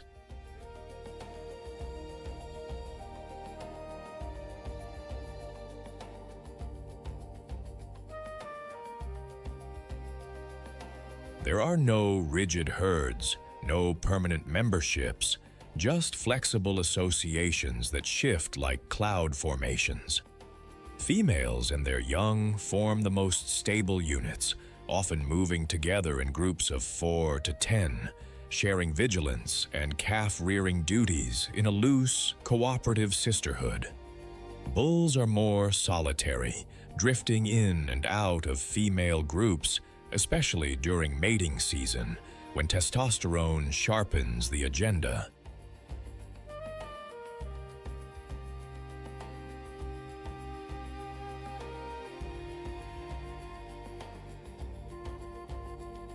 Dominance among males is settled through necking, not the romantic kind, but full contact sparring, where two bulls stand side by side and swing their necks like medieval flails, heads thudding into ribs, shoulders, and flanks with sounds that echo across the plains. These bouts can last minutes or stretch into prolonged dust-raising contests, but serious injury is rare. It is about establishing rank, not annihilation.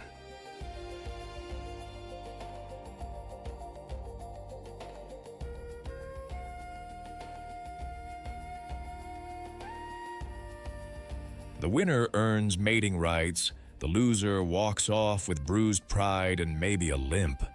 Communication is subtle. Giraffes are largely silent, but not mute. Infrasonic calls, below human hearing, ripple through the ground and air, coordinating movement and signaling alarm. Visual cues matter more. Ear position, tail flicks, the angle of the neck all broadcast mood and intent.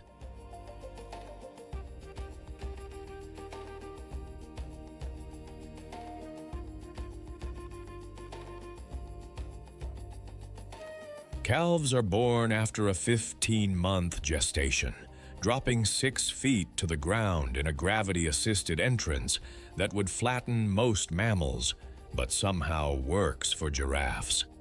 Within an hour, the newborn is standing. Within a day, it is keeping pace with the group, albeit on wobbly stilts. Mothers are attentive, but not helicopters. They leave calves in creches, supervised clusters watched over by 1 or 2 females, while the others feed nearby.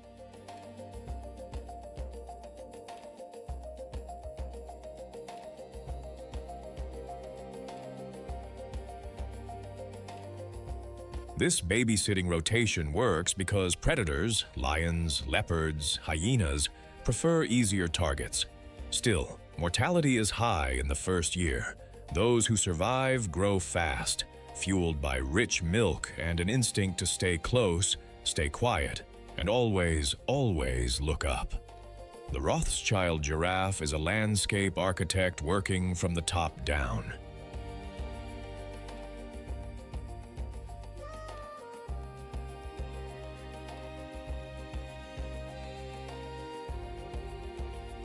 By browsing high, it prunes treetops, shaping canopy structure and allowing sunlight to penetrate lower vegetation layers, which feeds everything from grasses to shrubs to insects. This high-altitude grazing reduces competition for ground-level browsers like impala and dik-dik, effectively partitioning the food web by elevation.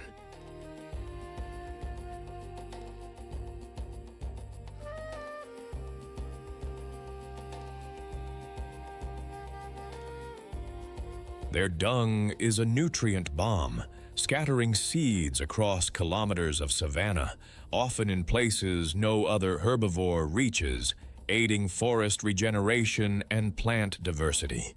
They are also living watchtowers. With vision that spans the horizon and height that grants early warning, giraffes often serve as the savannah's alarm system. When a giraffe stares hard in one direction, every other animal takes note.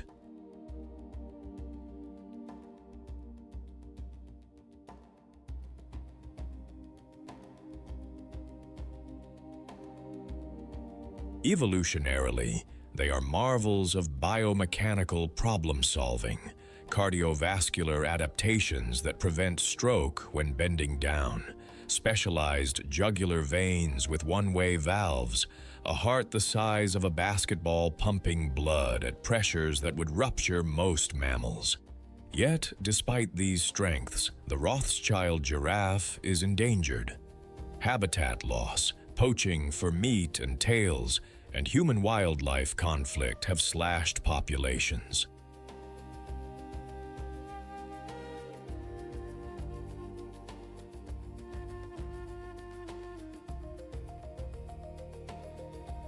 In Uganda, conservation efforts in Murchison Falls and translocation programs to new protected areas are slowly stabilizing numbers, but the margin is thin. Every giraffe counts, literally. Monitoring, anti-poaching patrols, and community-led conservation are the scaffolding holding this subspecies upright. In a world where competition for the last meal can turn brutal, the Rothschild giraffe found a loophole. Go higher.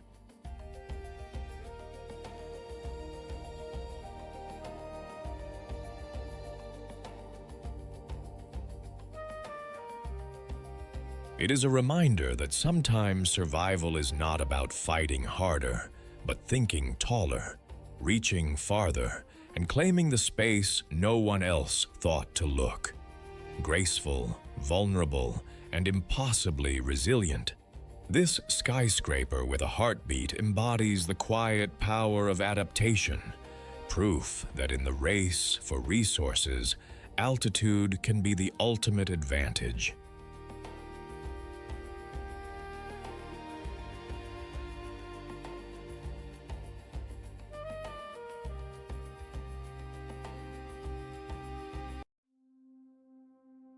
The river looks calm until the log grows eyes.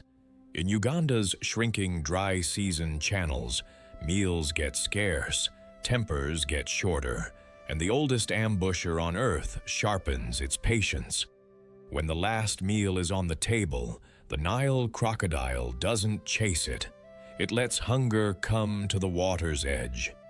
This is the Nile crocodile of Uganda's rivers and lakes, from the White Nile at Murchison Falls to the Kazinga Channel in Queen Elizabeth National Park.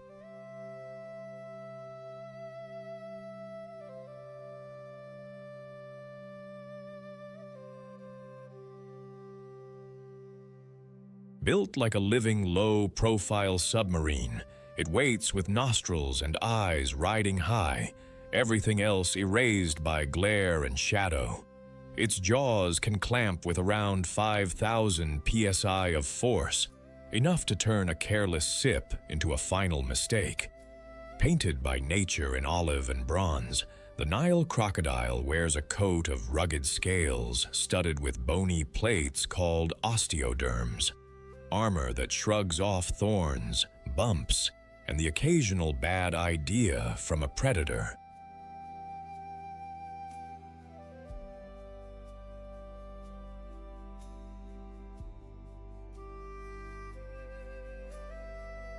A long, muscular tail supplies the horsepower, turning still water into a catapult when it needs to launch. The head is a wedge, eyes and nostrils perched on top like periscopes, so the body can remain invisible under the surface. Conical teeth grip rather than slice, and new teeth grow in to replace old ones. Nature's lifetime dental plan.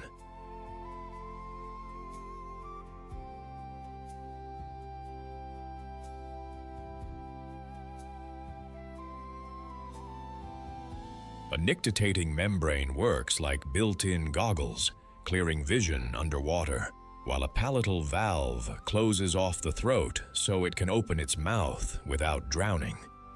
Black freckles, tiny sensory organs, dot the scales, reading the slightest ripple of a hoof step upstream.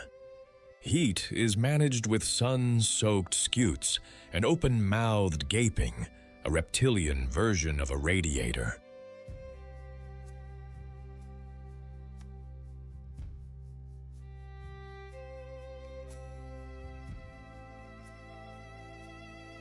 Slow metabolism, a four-chambered heart, and dive-ready blood chemistry let it hold breath for long stretches.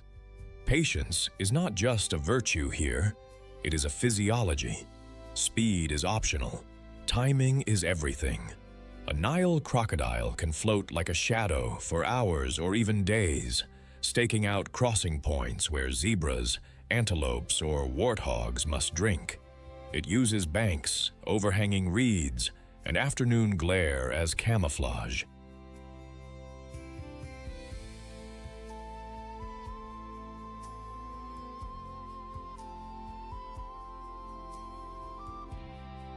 The strike is a thunderclap. Jaws snap, a body twists, and the death roll begins, using weight and water to disorient and drown. Large prey gets wedged under a snag to soften, shared or fought over later. Smaller bites are powered down with a tilt of the head and a gulp. As the sun climbs, crocodiles bask to recharge, then melt back into channels by late afternoon and dusk.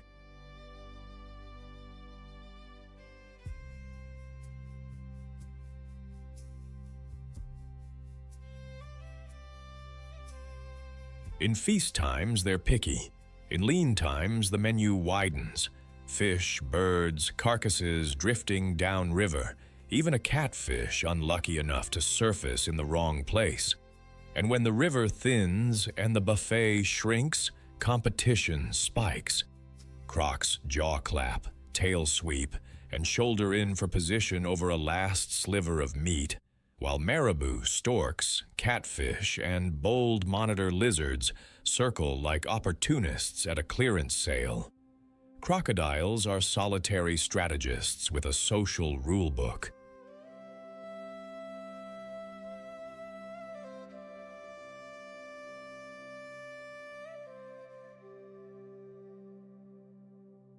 Big males own the best basking spots and first rights to carcasses. Size settles most arguments before they start. Displays do the talking, deep bellows that make water shimmy, head slaps that say mine, and arched postures that measure confidence in centimeters. Truces form when the prize is big enough to share, break when it isn't. Courtship is quieter than the feeding scrum, a rumbling duet, a brush of snout, and a brief, careful tangle.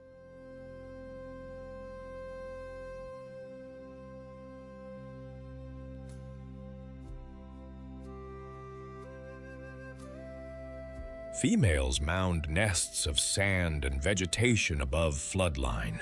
Temperature decides whether hatchlings are more sons or daughters. After roughly 3 months, the young chirp from their eggs, and mother becomes a gentle monster, carrying them in her jaws to the shallows and guarding a creche with a vigilance that would make a bouncer proud. Nile monitors raid nests. Older Crocs can be a danger too. In the nursery, survival is a numbers game, and mom tips the odds.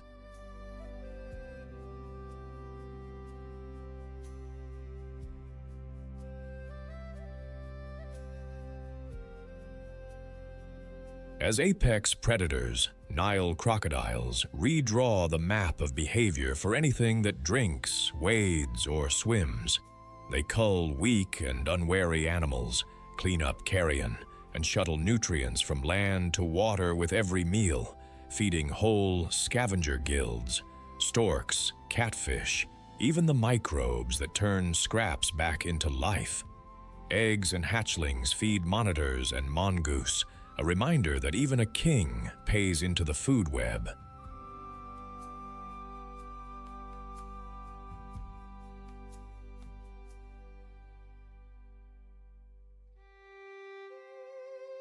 Listed as least concern, overall, they still face snaring, habitat loss, and conflict at busy fishing banks. Uganda's protected waterways and community programs keep the balance workable. Space for crocs, safety for people. In a season when the river holds only one last meal, the Nile crocodile is the patient handwriting at the bottom of nature's contract. Timing decides. It embodies the spirit of endurance, silent, relentless, and utterly at home where hunger meets water.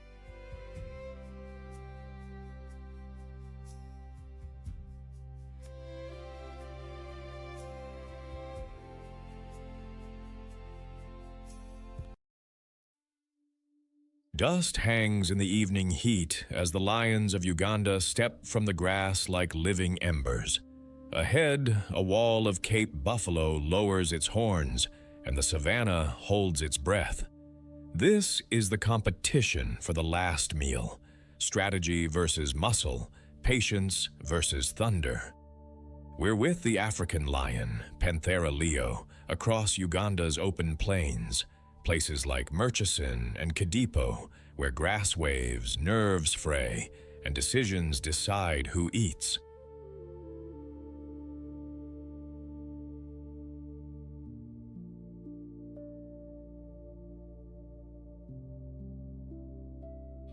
The lion is Africa's only truly social big cat, a hunter that trades solitude for teamwork.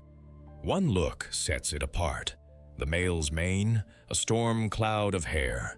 The lioness, sleek and purposeful, every line built for the job at hand. Painted in tawny gold that mirrors dry grass, the lion is sculpted like a sprinter who learned to wrestle. The forequarters are heavy with muscle, the shoulders lifted, the neck thick, perfect for grappling prey that fights back.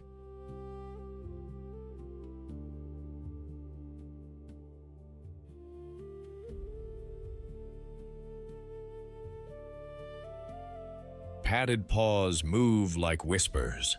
Retractable claws stay needle-sharp until the moment they hook into hide. A dew claw on the forepaw works like a grappling hook during takedowns. The male's mane is more than a crown, thick hair that blunts horn thrusts and advertises strength. Darker manes often signal maturity and resilience. Eyes burn amber in daylight, then bloom with night vision after dusk thanks to a reflective tapetum lucidum. It's like carrying a built-in moonlight amplifier.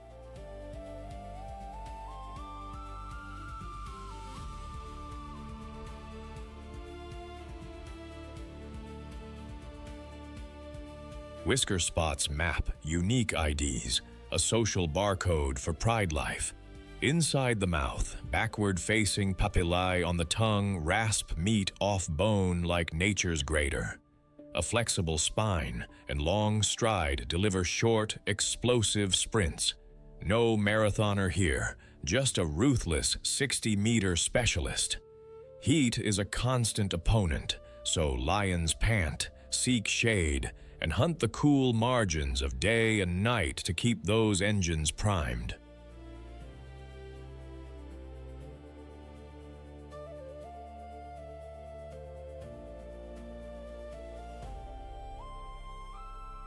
Lions are crepuscular by design. The world between sunset and starlight is their office. When buffalo are the target, the pride reads wind and terrain like a playbook. Lionesses spread in a crescent, some to flank, one to trigger the chase, another to cut off the exit. They aim to separate a calf, a tired cow, or a bull that has strayed, because one wrong step against the full herd can be disaster.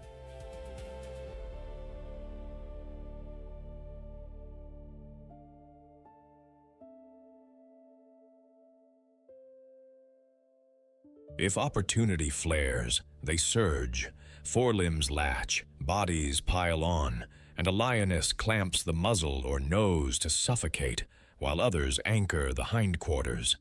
But the battlefield bites back. Buffalo wheel into a living fortress, calves inside, horns out. A countercharge can toss a full-grown lion skyward, all roar and dust. When a kill lands, a second competition begins. Hyenas test the edges, vultures spiral down like impatient umbrellas, and even jackals scout for scraps.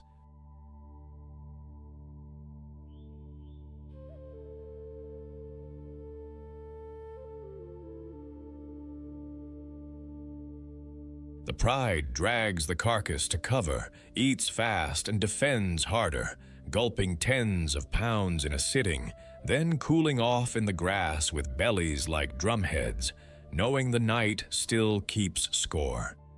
A pride is family with a job description. Lionesses are the core, sisters, mothers, daughters who hunt together and raise cubs in creches.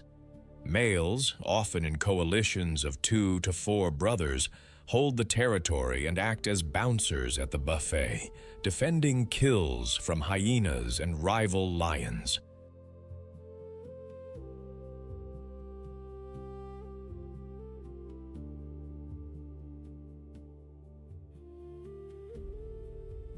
There's a feeding order, adult males first, then lionesses, then cubs, though mothers will bulldoze etiquette to get milk into hungry mouths. Communication hums through the pride, head rubs that swap scent, chirps and grunts that keep formation, and roars that roll across miles, staking a claim without lifting a paw. New males mean danger for cubs. In a harsh calculus, takeovers can bring infanticide, followed by a rush to mate and reset the pride's future.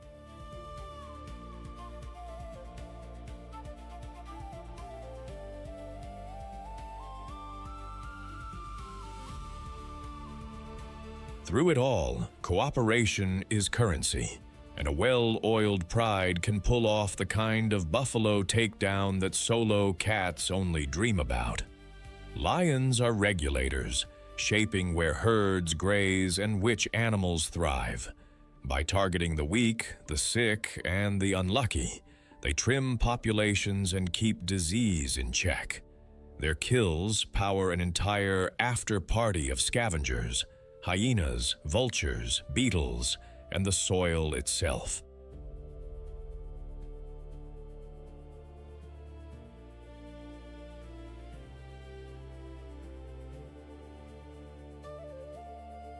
Cooperative hunting is their superpower, an evolutionary bet that pays off against giant prey. Yet they walk a narrowing path. Human-wildlife conflict, snares, and shrinking habitat press their numbers. Listed as vulnerable, they survive where protected corridors, community support, and vigilant rangers hold the line. In the hush before the charge and the clash after the kill, the lion embodies nerve, unity, and necessity.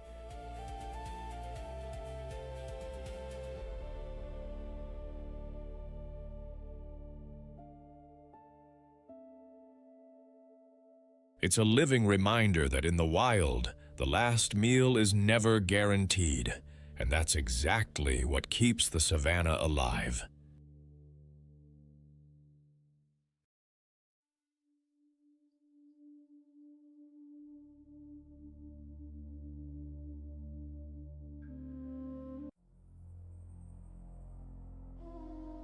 The sun drops low, bleeding orange across Uganda's Ishasha plains, and the air turns sharp with that electric quiet that comes before something breaks. Shadows stretch long. Dust hangs like smoke. At the base of an ancient fig tree, a Cape buffalo lies still, flanks no longer rising, eyes clouded over. Old age, injury, illness doesn't matter now.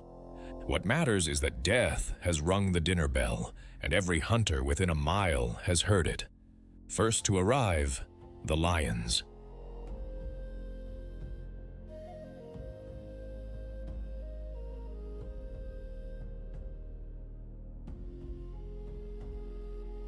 A coalition of 3 males, manes thick with thorns and old scars, stride in with the kind of confidence that comes from owning the night.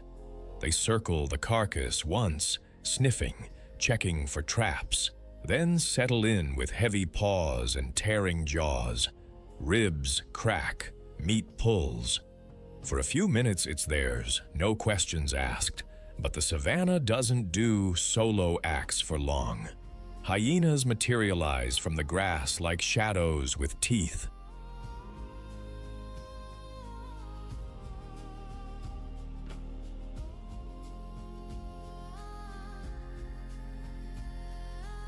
One, 2, 5, 8.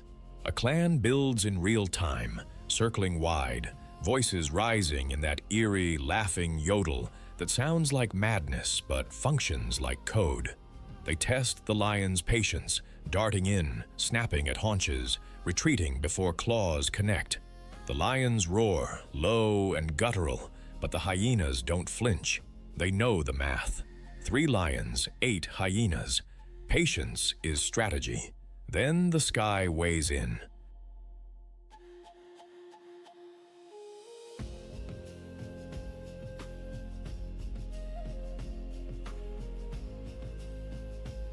Vultures drop from thermals like falling anchors, lappet-faced, white-backed, hooded, landing in a feathered riot around the perimeter. They don't challenge the lions, not directly, but they edge closer with each distraction, necks craning, beaks ready. A jackal slips in from the bush, low and fast, snatching a scrap and vanishing before anyone notices. A marabou stork lands with a prehistoric thud, bald head bobbing, waiting for its turn at the table.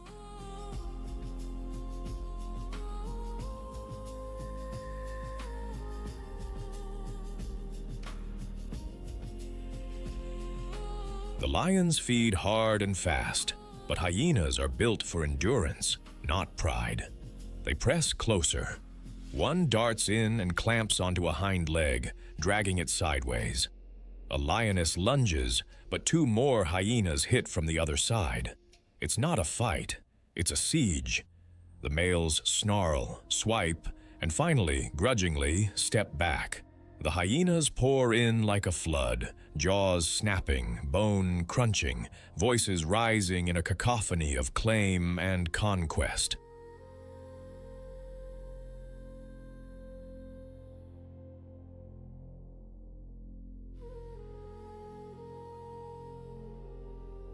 Vultures descend en masse now, wings colliding, beaks stabbing at scraps in the dirt.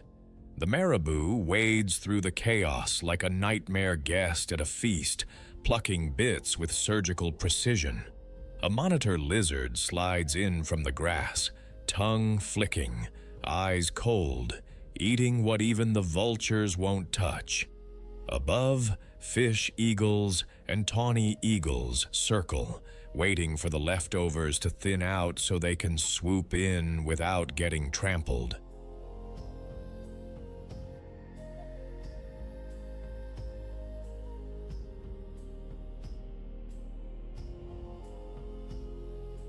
By the time the hyenas retreat, bellies dragging, the carcass is picked nearly clean. Vultures squabble over hide and sinew. Jackals return for bone marrow. Beetles and flies claim the rest. Within hours, the buffalo that once weighed 800 kilograms is reduced to stains in the dirt and calcium for the soil. Nothing is wasted. Every calorie finds a stomach. Every struggle feeds the next sunrise. This is not cruelty. This is efficiency.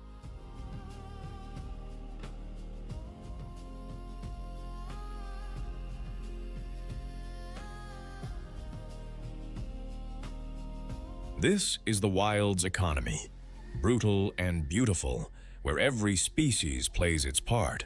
Apex predators, scavengers, opportunists, decomposers, and the system hums because no one skips a shift. Lions bring the power, hyenas bring the numbers, vultures bring the cleanup crew, jackals bring the speed. And the land, scarred and dusty and endlessly patient, brings them all together under the same indifferent sky.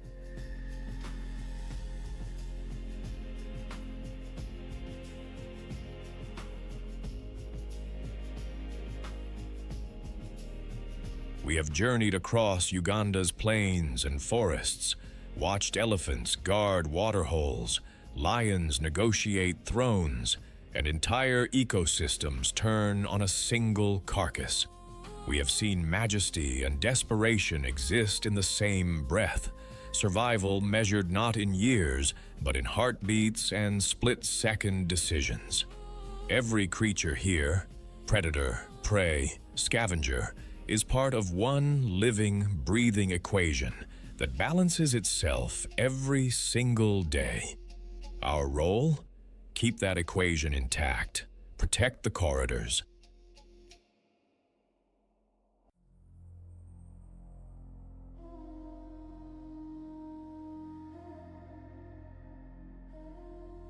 Fund the rangers. Support the communities who live alongside these animals, and understand that their survival is tied to the wild's survival. Because when a lion loses its range, when a hyena clan is poisoned over livestock conflict, when vultures vanish because of poisoned bait, the whole system fractures, and fractures become collapses.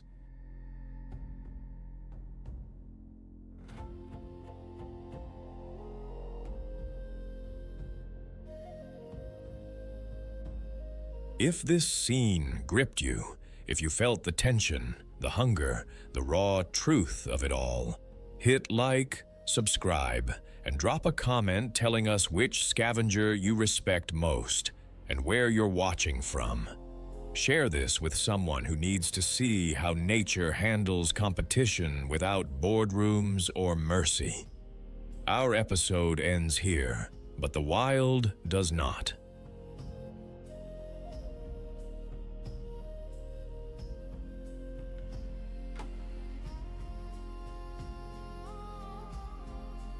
Its stories, fierce and relentless and heartbreakingly beautiful, continue in every thicket, every termite mound, every bloody sunrise across Uganda's untamed lands. The journey into the heart of survival has only just begun.